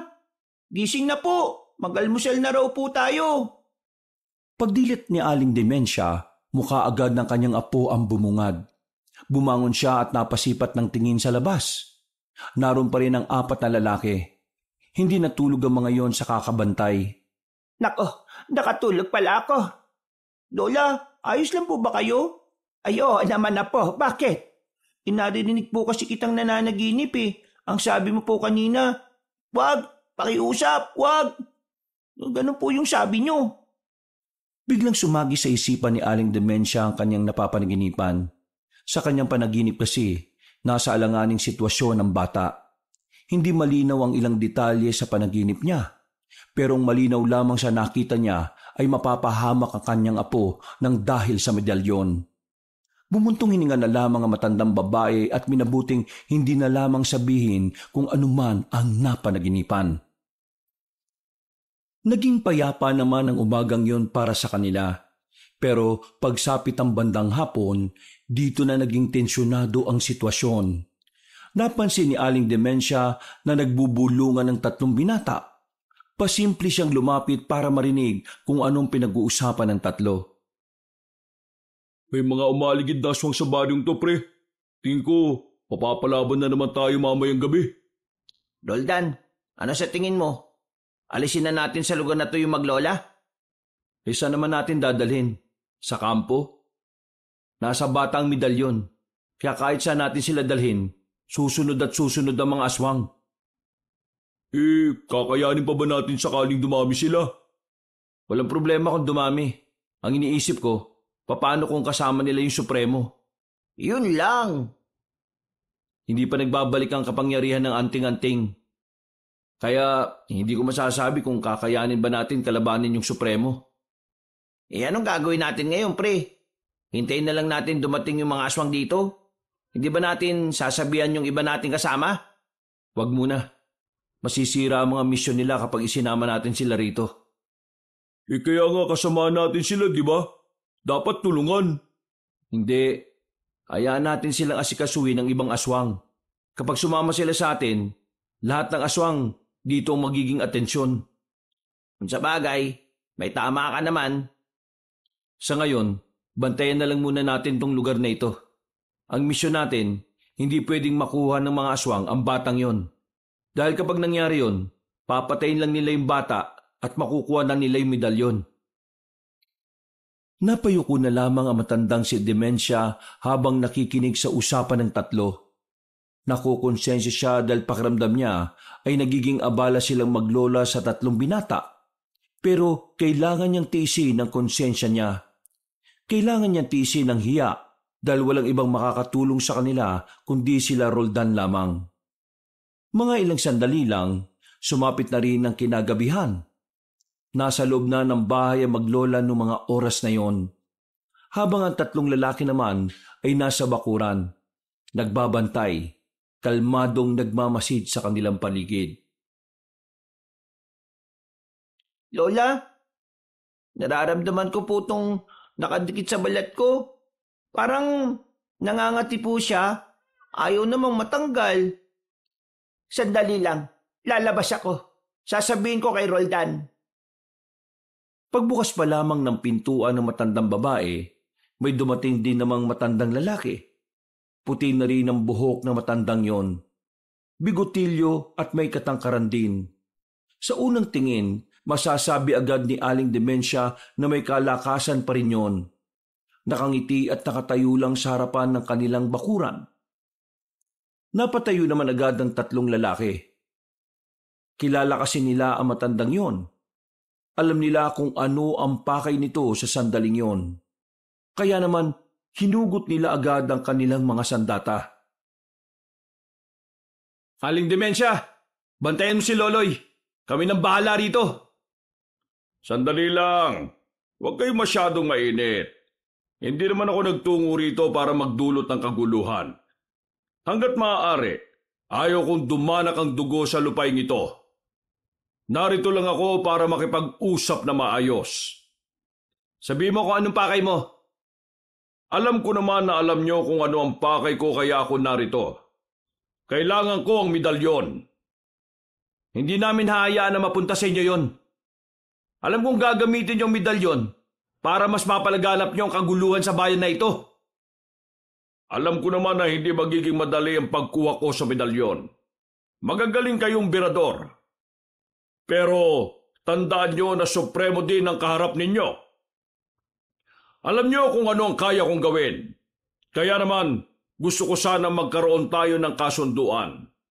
Hanggat maaari, yung mapayapang kasunduan. Ano pinagsasabi mo? Kahit na kailan, hindi kami nakikipagkasundo sa mga aswang. Alam namin kasamaan lang ang gagawin mo. Hindi kami manlilinlang. Mag-isip nga kayo. Kung sakaling hindi kayo pumayag sa sinasabi ko, yung maglolang yan, mamamatay. Alam nyo kung bakit? Kasi yan at yan lang ang pupuntiryahin naming mga aswang. Kung talaga may kakayahan kang gawin ang mga sinasabi mo, hindi ka na makikipagkasundo sa amin. Gagawin mo na kagad. Kaya isa lang ang ibig sabihin nun. Natatakot ka rin sa kaya naming gawin. Supremo, mas matanda ka sa amin pero mas matalas ang pangunawa namin. Lalo na sa pang-uuto at panlilinlang na ginagawa ng mga kagaya mong aswang. Hindi ko kayo pipilitin kung ayaw nyo. Pero ito lang ang sinasabi ko sa inyong tatlo. Sa oras na mapahamak ang maglolang yon, kayo ang may kasalanan. Hindi sila mapapahamak. Kami ang poprotekta sa kanila. Huwag niyo lang magawa ang mga binabalak ninyo. Kung yan talaga ang gusto ninyo, wala na ako magagawa. Nagbigay na ako ng pagkakataon para makipagkasundo. Ngayon, harapin nyo ang kapalit ng mga desisyon ninyo. Ngumiti ng nakakaloko matandang lalaki. Sandali pa nga nitong tinapunan ng tingin ang maglola. Napatago na lamang si Loloy sa likuran ni Aling Demensya. Naglakad yon palayo na parabang walang nangyari. Hindi na lang din sinundan ng 3 binata. Hindi sila nagpadalos-dalos. Aling Demensya, ihandaan niyo po ang mga gamit ninyo. Bakit? Saan kami pupunta? Pre, anong gagawin mo? Kailangan natin silang ilayo rito. Saan naman natin sila dadalhin? Bahala na. Ang mahalaga, makalis sila rito bago pa tayo dumugi ng mga aswang dito. Ako nang bahala. May alam akong lugar. Sabay-sabay silang napalingon sa kararating lang din na si Mang Pepito. Napansin na lamang nilang may nakasukbit ng baril sa tagiliran nito. Meron pa akong isang bahay. Medyo malayo lang dito sa baryo natin. Pero may sasakyan naman ako. Nakaparada sa bungad. Tara, bilisan na natin. Yun naman pala eh. Walang sinayang na pagkakataon ang maglola. Mabilis nilang inimpake ang kanilang mga gamit. Pinagkasya nila ang mga gamit nila sa isang malaking bag. Nagmamadali silang naglakad papunta sa bungad. Naroon ang itim na sasakyan ni Mang Pepito na may kalumaan na rin. Sigurado bang walang nakakasunod na aswang sa atin? Kung meron bibilisan ko. Nako, mag-ingat ka. Baka mamaya hindi nga tayo mamatay sa mga aswang mamatay naman tayo sa aksidente. Huwag ka mag-alala, Demensya. Sanay na sanay naman ako Noong mga sandaling yon, inakala nilang natakasan na nila ang mga aswang. Nakalabas na kasi sila ng kanilang baryo nang wala silang nararamdaman na nakasunod sa kanila. Sa kasagsagan ng biyahe ay nakatulog na ang batang si Loloy. Si Aling Demensya naman, hindi mapakali ang ulo kakalingon sa likuran. Nababahala na baka meron ng nakabuntot na nilalang sa kanilang likuran. Malayo pa bang tatahakin natin? Malapit na tayo. Nakakabala pa kami sa iyo, Pepito. Pinasikaso ko na sa iba yung sagingan. Ang taniman naman ng kalamansi natin, iwan na muna natin. Hindi naman masisira ang mga yon dahil maganda na ang panahon. Unahin natin ang kaligtasan ninyo. Katahimikan ng namayani matapos magsalita ni Mang Pipito. Hindi nagtagal, nakarating na rin sila sa bahay ni Mang Pipito. Up and down ng bahay na yon. Parang katatapos lang gawin dahil wala pang kapintu-pintura. Pinagawa ko ito noong nakaraang taon. Hindi na nakulayan kasi yung mga gumawa nito ay tinakbo yung pera na ibinigay ko sa kanila eh. Aba, si Raulo naman pala talaga yung mga yun no? Kasalanan ko rin. Pinagkatiwala ko sa kanila agad yung malaking pera. Kahit na hindi ko pa sila talaga kilala. Oh, sige, pasok na kayo. Merong 2 kwarto sa itaas. Isa naman dito sa ibaba. Ako na lang dito sa baba. Ihi kasi ako ng ihi sa madaling araw eh. Baka mapagod ako kakakyat ng hagdan. Masakit na kasi ang tuhod ko. Pipito, maraming salamat ha. Huwag ka mag-alala. Balang araw makakabawi din kami sa iyo. Ay, wala yun. Ano ka ba? Magkaibigan naman tayo. Magkaibigan lang? Uy, para kang sira. Lando, Miko, samahan niyo muna ako. Teka, saan naman kayo pupunta? Total, itong bahay na ito ay napapalibutan ng mga puno at malapit din sa kagubatan. Gagawa kami ng mga patibong. Para kung sakaling nandyan sila, maririnig namin kahit na nandito tayo. Gagawa po kami ng mga pangkalansing para kapag nasagi ng mga aswang, malayo pa lang sila makakapaganda na tayo. O sige, mag-iingat kayo ha. Hindi ko kabisado ang kagubatan dito eh. Tumungo na lamang ang 3 lalaki. Kahit hindi pa nakakapagpahinga ang mga yon, ay agad na ring lumarga ang 3. Samantala, naganda naman na makakain si Mang Pipito. Bago kasi sila magpunta doon, nakabili na ito ng mga lulutuin nila. Inihanda na muna ni Aling Demensia ang kanyang apo sa kwarto. Demensia, gusto mo bang sumama na lang sa akin sa Maynila? Delikado na ang buhay niyo rito eh. Wag na. Nakakaya na. Masyado ka nang naabala sa problema naming maglola. Isa pa kahit naman umalis kami dito sa probinsya natin, susundan at susundan pa rin kami ng mga aswang. Hanggat nasa batok ni Loloy ang medalyon, hindi matatahimik ang buhay namin. Pero kung nasa Maynila kayo, kahit na papano marami namang tao ron. May ilang mga aswang na lumapit sa inyo. Ang inaalala ko kasi, paano kung magpanggap lang din sila bilang pangkaraniwang tao at dukutin nila ang apo ko? Wala akong magagawa. Kung dito, kahit papano panatag ako dahil kasama namin si Roldan. Ay, ikaw ang bahala. Nagsasabi lang naman ako ng iba pang paraan. Maraming salamat, Pipito. Malaki ang naitutulong mo sa amin. Walang anuman. Basta Demensia, malalagpasan natin ang pagsubok na ito. May dala akong baril. Kung sakaling lumapit sila, pagbabariling ko sila. Marami pa naman akong bala dyan. Mag-iingat ka rin, Pipito. Alam mo naman, patanda na tayo. Mahina na ang katawan natin. Huwag ka mag-alala sa akin. Kayang-kaya ko naman ang sarili ko. Napangiti na lamang si Mang Pipito.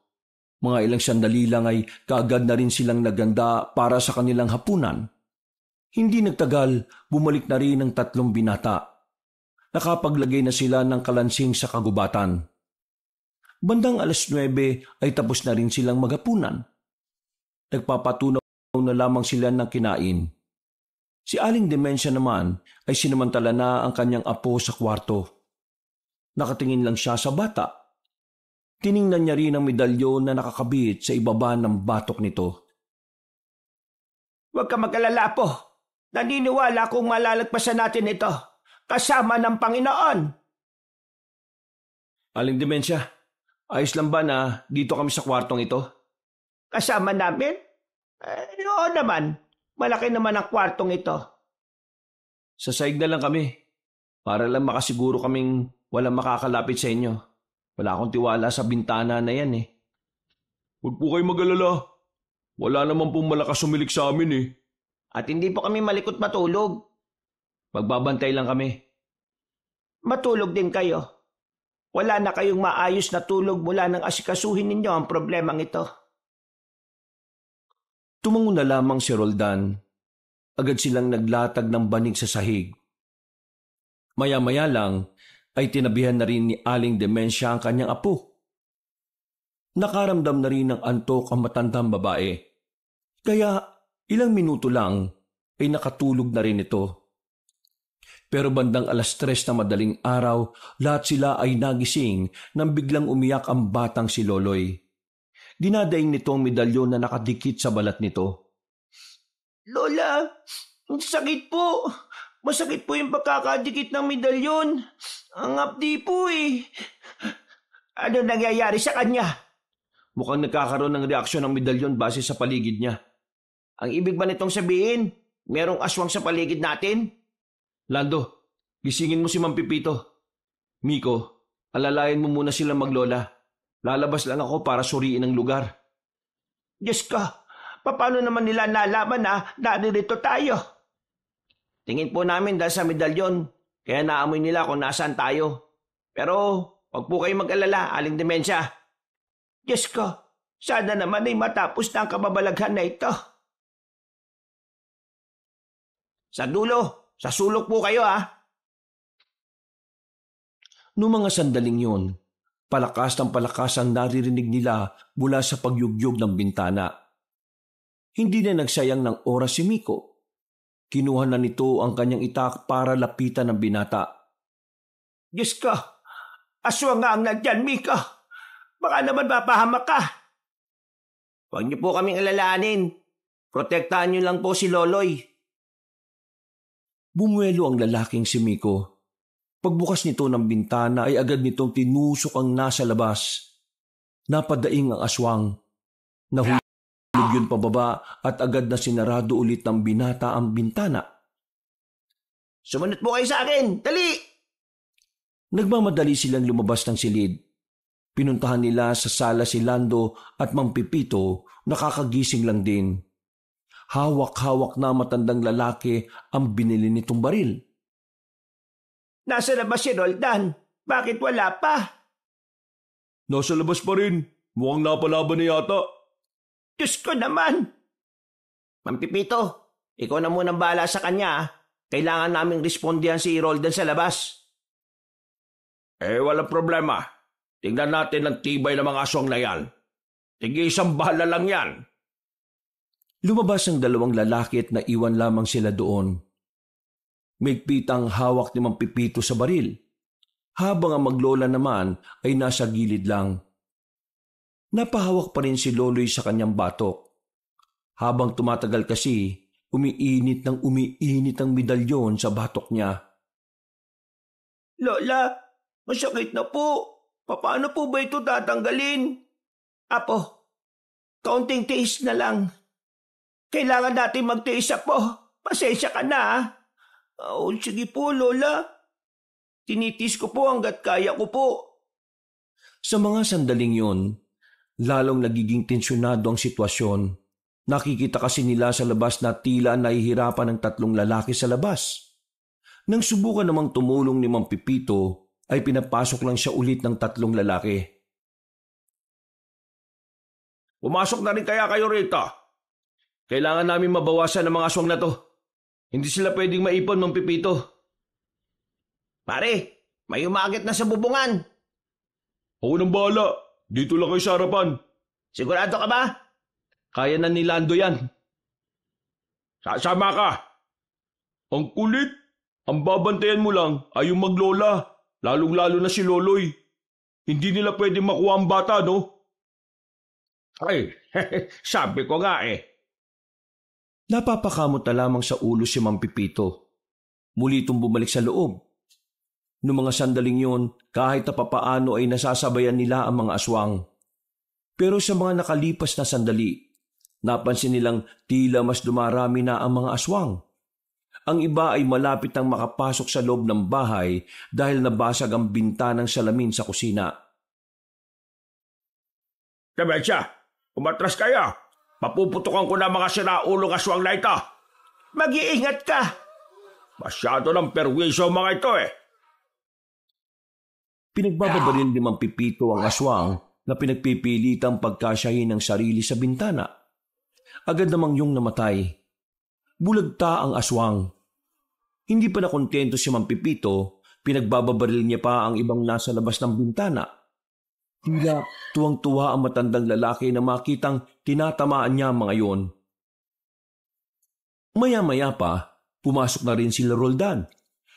Isinarado nila ang pintuan at hinarangan pa nila yon ng lamesa at sofa.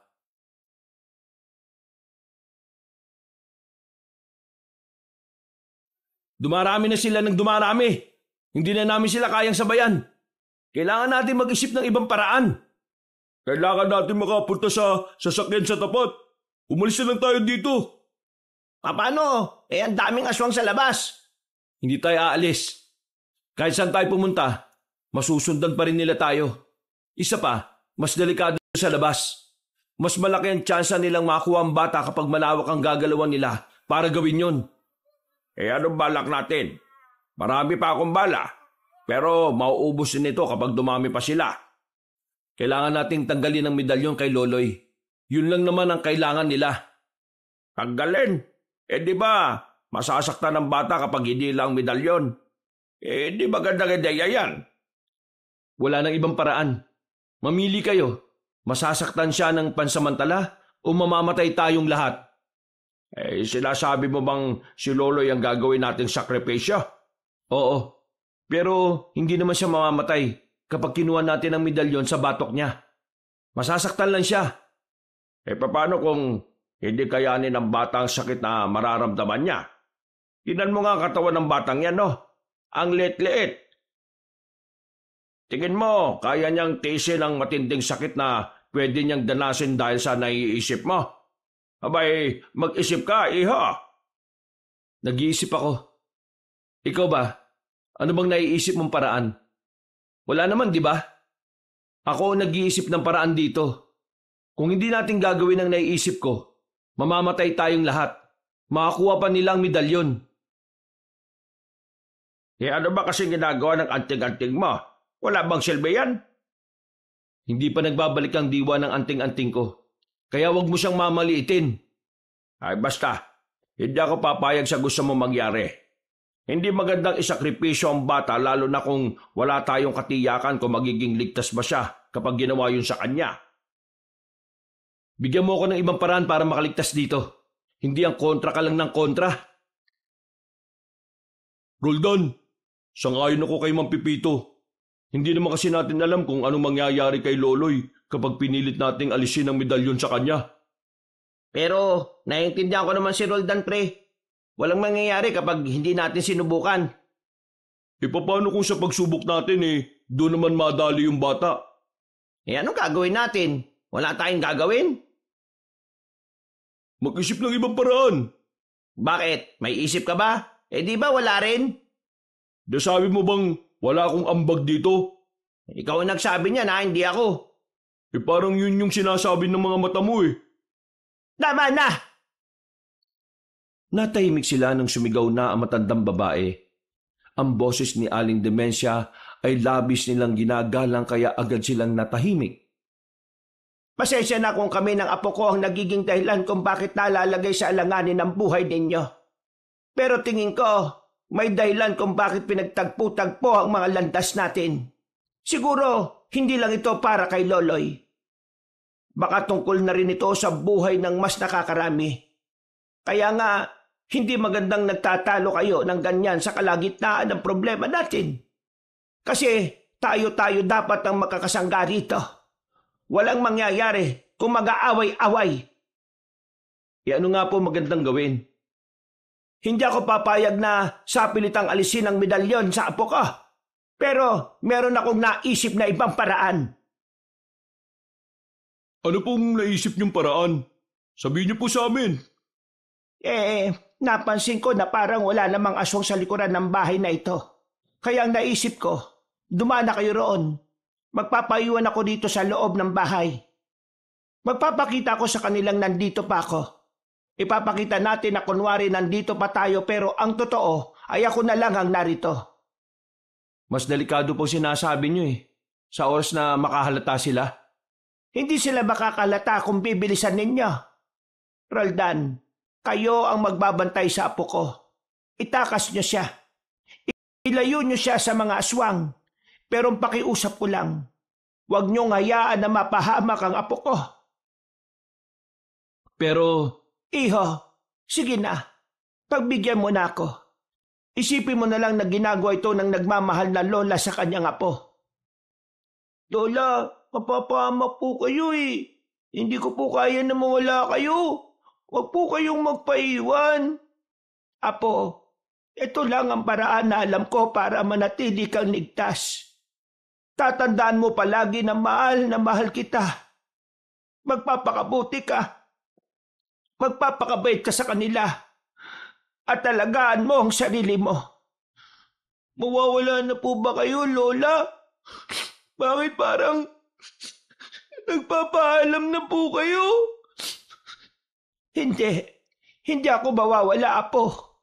Palagi lang akong nakabantay sa iyo. Ano? Ayos na ba? Yun na ba yung planong susundin? Kailangan na natin kumilos. Hindi magtatagal, baka tumambay na rin sila sa likuran. Sige, Roldan. Umalis na kayo. Sasamahan kita dito, Dementia. Sigurado ka ba? Ang dami mong maiiwan ng negosyo. Sige na. Umalis na kayo. Kami nang bahala ni Dementia rito. Wala nang sinayang na sandali ang tatlong binata. Dala ang batang si Loloy ay dumaan sila sa likurang pintuan ng bahay. Habang ang dalawang matanda naman ay naiwan lang doon. Pepito, bakit ka ba nagpaiwan? Hindi naman kita pwedeng iwan dito mag-isa. Anong hindi pwede? Ako na nga ang nagkusang loob. Basta, hindi kita kayang iwan dito. Sasamahan kita. Makinig ka sa akin. Ganito ang gagawin natin. Kailangan nasa 10 minuto natin silang malilinlang para makalayo sila Roldan at ang apo mo. Ganito, doon ka sa kabilang bintana. Hawiin mo lang ang kortina para makita ka nila. Doon naman ako sa kusina. Tatanggalin ko yung takip ng bintana roon. Magpapakita ko sa kanila. Uubusin ko na ang bala ko. Kailangang malibang sila sa atin. Sige. Pepito. Bakit? Maraming salamat Saka ka na magpasalamat kapag nakaalis na tayo rito. Ngumiti na lamang ng papilitang matandang lalaki at saka nagtungo rin kaagad sa kusina.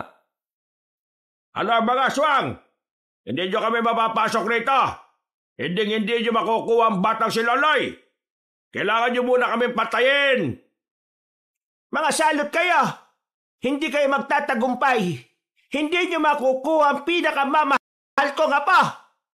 Yan, ganyan nga, Dementia. Kailangan nating tapangan.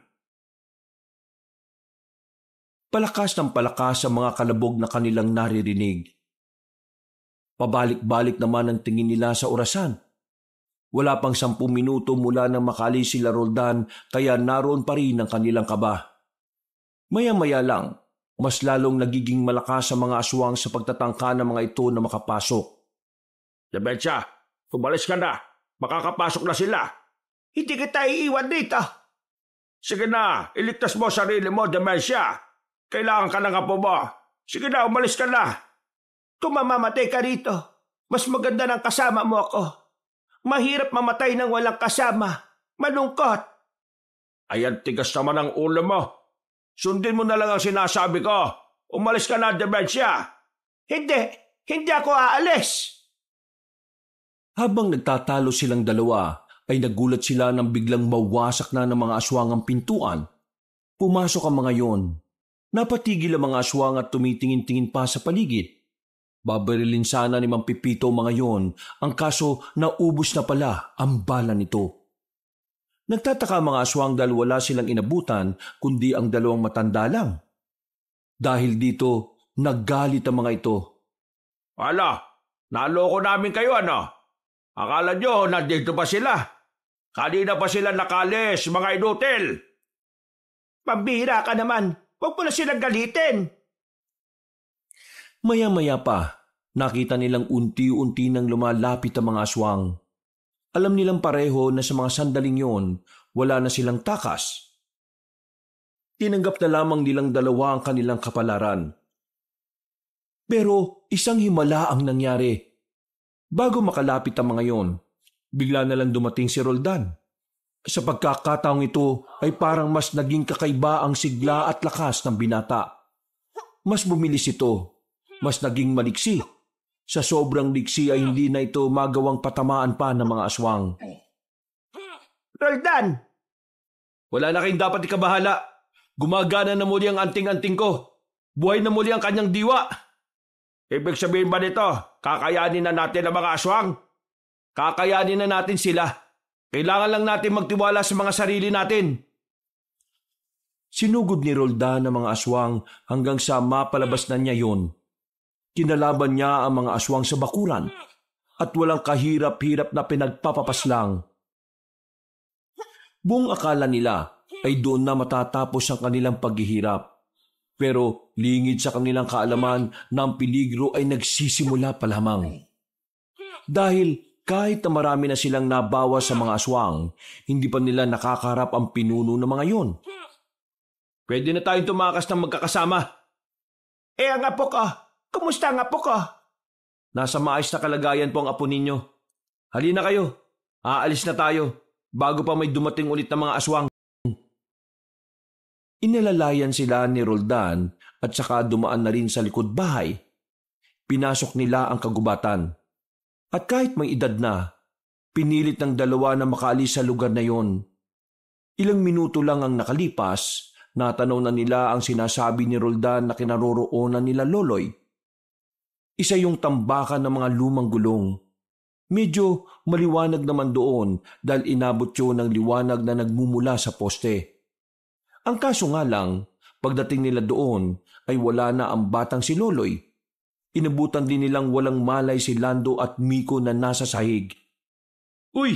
Gising! Bangon! Nasaan yung bata? Pre, nawalan kami ng malay kanina. May naamoy kaming masakit sa ilong tapos hindi na namin namalayan ang mga nangyari. Ano? Pambihira naman talaga Nasaan ang apo ko? Bakit hindi niyo siya kasama? Aling dimensya, mukhang nakuha po siya ng mga aswang. Ay Diyos ko naman, dalawa na kayo nagbabantay na wala pa. Mawalang galang na po, Mang Pipito. Hindi namin inaasahan ang nangyari. Naghihintay lang naman kami dito nang mawala na kami ng malay. Hindi namin yung ginusto. Hindi namin alam. Tama na. Ako na nga hanap. Hindi pa nakakalayo ang mga yon.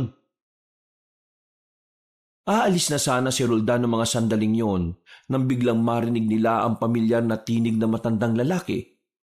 Sabay-sabay silang napatingala sa bubungan ng lumang bodega. Naroon ang matandang aswang na si Gabo. Hawak-hawak nito sa damit ang batang si Loloy na wala ng malay. Hinulog lang ni Mang Gabo si Loloy.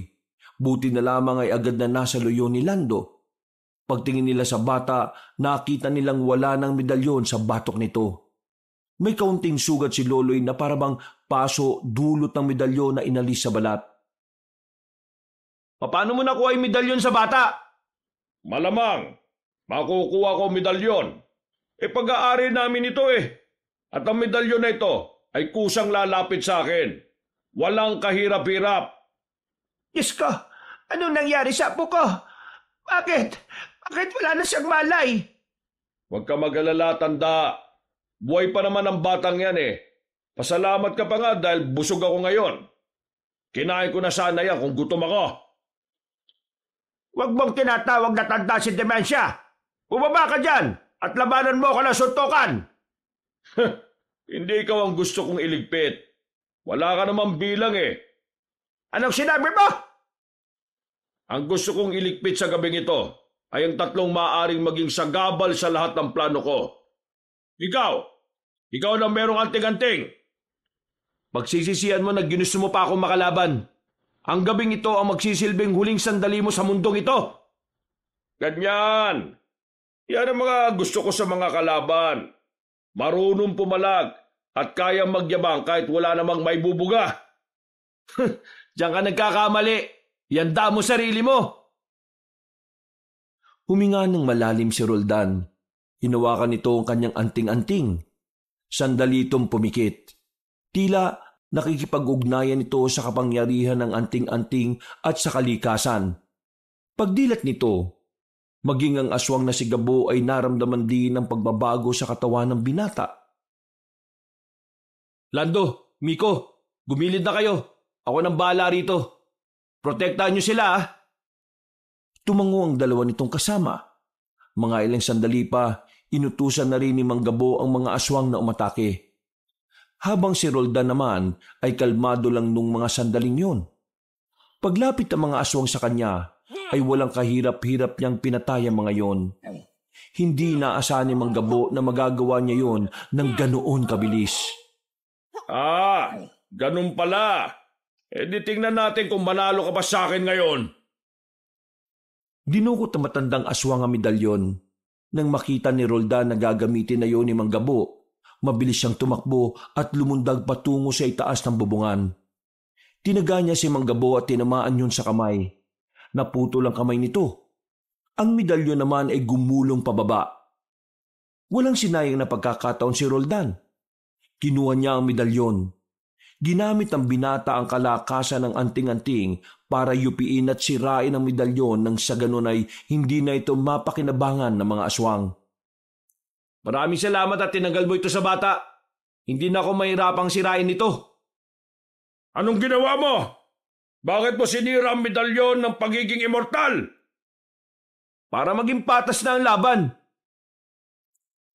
Muling umatake ang lalaking si Roldan. Ang ibang aswang naman ay dumating. Inatake na rin sila Aling Dementia at mabuti na lang ay kinakayang sabayan nyo ni Mang Lando at Miko. Si Mang Pipito naman ay nakadampot ng tubo. Sa mga sandaling yon, nakipagsagupaan na naman si Roldan sa matandang aswang. Kita naman nilang kayang-kayang sabayan nyo ni Roldan. Ang kaso nga lang, mas dumarami ang mga aswang na nasa paligid nila.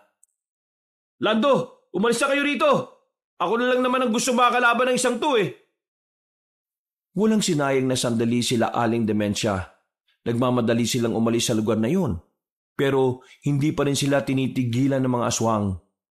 Habang umaalis sila, ay nakasunod ang mga nilalang. Kaya naman, wala silang pagpipilian kundi ang labanan na lamang ang mga yon. Walang iyang mga aswang to ah. Di naman nauubos. Nababawasan naman na sila. Huwag tayo mawala ng pag-asa. Ang Pipito, palit tayo. Ikaw ang gumamit nitong itak. Akin na yung tubo. Kinuha ni Lando ang tubo at pinagpapapalo ang mga aswang na nagtatangkang makalapit sa kanila. Maya-maya pa, nakita na lamang nilang tila nahihirapan na si Aling Dementia sa pagbubuhat sa bata. Kaya naman si Miko na ang nagkusang loob na buhatin yon. Kinuha naman ni Aling Dementia ang itak para kahit papaano ay makatulong ito sa pakikipaglaban. Mga salot kayo! Mga salot! Mamatay na kayo! Mamatay na kayo, mga salot! Aling Dementia, kalma! Huwag ka pong basta-basta lalapit. Ay, pasensya na. Galit lang ako sa mga ito eh. Ano? Lalapit pa kayo? Tingnan nyo mga kasama ninyo. Patay na oh! Tila nagdalawang isip ang mga natitirang aswang ng mga oras na yon. Nakatingin naman sila kina Aling Dementia. Pero hindi na sinayang ni Lando ang pagkakataon na bumaba na ang moral ng mga kalaban nila. Nagmamadali nitong pinagpapapalo ng tubo ang mga aswang. Agad din naman sumunod ng dalawang matanda na pinagtatatagarin ng mga nilalang. Nagpulasan ng mga aswang na yon. Karamihan sa kanila ay sugatan. May isang tinangkapang gumapang palayo pero inabot pa rin ito ni Aling Dementia. Layas! Huwag niyo kami guluhin kahit na kailan! Si Aling Demensia lang pala ang kailangan para umatras sa mga aswang eh. Ang galing mo, Demensia. Pinapahanga mo talaga ako. Sus, in love ka na naman kay Aling Demensia, oh. Ay, tumigil ka ha. Hindi ba tayo bate? Puro kayo kalokohan. Sa halip na magdaldalan tayo umalis na tayo.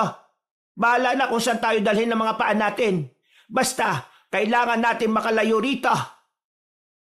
Mabilis nilang nilisan ng kalyeng yon. Wala silang tiyak na direksyon. Tinutumbok lang nila ang abandonadong kalye na yon. Makalipas lang ang ilang sandali. Meron na silang natano na nakaparadang truck sa gilid. Nakita nila ang driver sa labas na naninigarilyo kasama ang pahinante nito. Nang mapansing palapit sila, ay tila natakot ang dalawa. Wala kayo ma-hold up sa amin. Graba ang laman ng truck. Hindi namin kayo hold upin. Makikiusap sana kaming isabay nyo kami papunta sa baryo ng San Nicolas. Nagkatinginan ng driver at pahinante. Nagawa nilang makumbinsi ang driver at ang pahinante nito, kaya nagmamadali na silang makasampa. Nang bumabiyahe na sila, medyo lumuwag na rin ang paghinga ni Aling Demensia. Napatingin siya kay Loloy na sa mga sandaling yon ay wala pa ring malay. Nakabalik sila sa baryo ng Nicolas ng ligtas. Muli silang nagtungo sa unang bahay ni Mang Pipito sa harapan ng taniman ng kalamansi. Sira ang pinto nito, kaya trapal lamang ang pinangharang nila roon pansamantala. Mang Pipito, Aling Demensia, magpahinga na muna kayo. Magbabantay na lang muna kami ha. Hindi. Tabihan niyo na lang matulog si Loloy. Kami na ang magbabantay rito. Mula nang makilala namin kayo wala na kayong ibang ginawa kundi ang magbantay. Wala na kayong matinong pahinga. Sige na. Kami naman ang magbabantay. Mukhang hindi naman na tayo masusundan ng mga aswang dito. Nakita niyo naman, natakot sila kanina. Sige na mga iho, kami nang bahala rito. Sus, gusto mo lang masolo si Aling. Mayos ka nga. Sige po, magpapahinga na po muna kami. Kapag may nangyaring hindi maganda, gisingin niyo lang po kami kaagad ha. Tumango na lamang si Aling Demensia. Makalipas ang halos kalahating oras, nakakaramdam na rin siya ng antok. Pero pinipilit niyang huwag matulog dahil walang makakasama sa pagbabantay si Mang Pipito. Pagsilip niya sa loob, napansin niyang mahimbing na ang tulog ng tatlo. Napangiti na lang siya dahil panatag na ang loob niyang nasa maayos na kalagayan na si Loloy. Kailangan lang talaga nitong makapagpahinga. Maya-maya lang, nagtaka sila dahil naramdaman nilang may tao sa likod ng tolda na tumatakip sa kanilang pintuan. Nanlaki ang kanilang mga mata nang biglang matanggal ang tolda. Bumungad sa kanila ang aswang na si Mang Gabo. Hindi ko matanggap na nagawa kong talunin ng isang pangkaraniwang tao lang. Kaya naman, isasama ko na lang din kayo sa impyerno! Sa sobrang pagkagulat, hindi na nila nagawa pang makasigaw para gisingin ang dalawang binata. Nang lalapit na ang matandang aswang, biglang humarang si Mang Pipito. Lakas loob nitong tinagahan ng itak si Mang Gabo. Tinamaan naman yon sa liig, pero nagawa pa rin tumindig ng aswang. Nanlilisik pa ang mga mata nito. Hindi rin naman nagpahuli si Aling Demensia. Buong puwersa nitong hinataw ng itak ang nasa harapan nila. Pero sa kasamaang palad, hindi pa rin tumutumba ang aswang na yon. Mabuti na lamang dumating na rin si Roldan.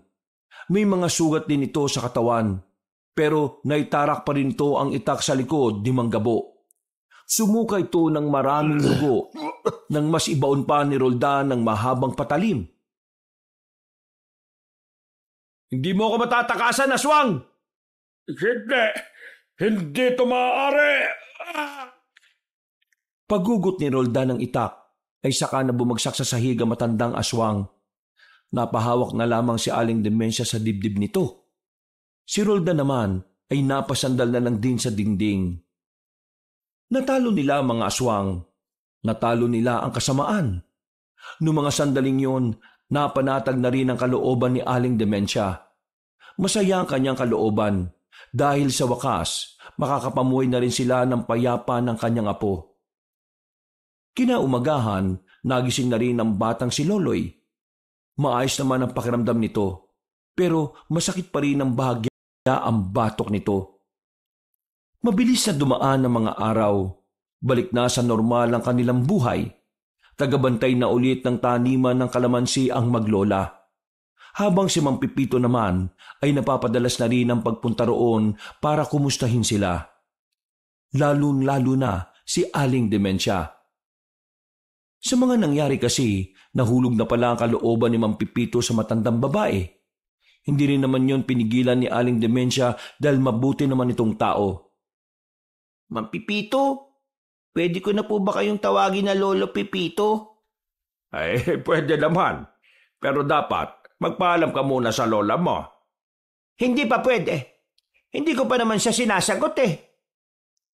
Sagutin mo na kasi, Aling Demensia. Huwag nang paligoy-ligoy. Uy, bakit ka ba nakikialam, Miko? Babaeng Pilipina yan si Aling Demensia eh. Mang Pipito, kaya niyo po bang maghintay? Mukhang pahihirapan ka ni Aling Demensia eh. Kayang-kaya ko. Kahit pa hanggang sa dulo ng walang hanggan. Ay nako, sinabi rin niya sa akin ng mga nanligaw sa akin nung araw. Alam niyo, gusto ko rin naman si Pipito eh. Pero sa mga puntong ito, gusto kong ituon ang atensyon ko sa apo ko. Sa dami na nangyari, alam kong malalang trauma ang dinanas niya. Sana naiintindihan mo ko, Pipito. Sinabi ko naman sa iyo nung una pa lang na kahit na anong mangyari, hindi kita susukuan. Ay, ang sweet mo naman. Baka langgamin kayo dyan, ha? Kung lalanggamin sila, abay, mas maganda kung malalaking langgam. Aba, loko ka! Nagtawanan na lamang sila ng mga sandaling yon. Nilapag na rin ng 3 binata ang mga daladala nilang pagkain. Sabay-sabay nilang pinagsaluhan yon. Masaya, masigla at mababakas ang kapayapaan sa kanilang muka. Wala namang paglagyan ng kaligayahan ni Aling Demensia. Hindi niya kasi inakala na darating ang araw na makakabuo sila ng ganong klase ng samahan, na kahit hindi sila makakadugo, para bang isang pamilya ang kanilang turingan sa isa't isa. Wala nang mahihiling pa si Aling Demensia. Kontento na siya sa buhay na meron sila. Simple pero tahimik. Malayong malayo sa gulo at higit sa lahat, malayong malayo na sa kapahamakan na dulot ng mga salot na nilalang. Wakas,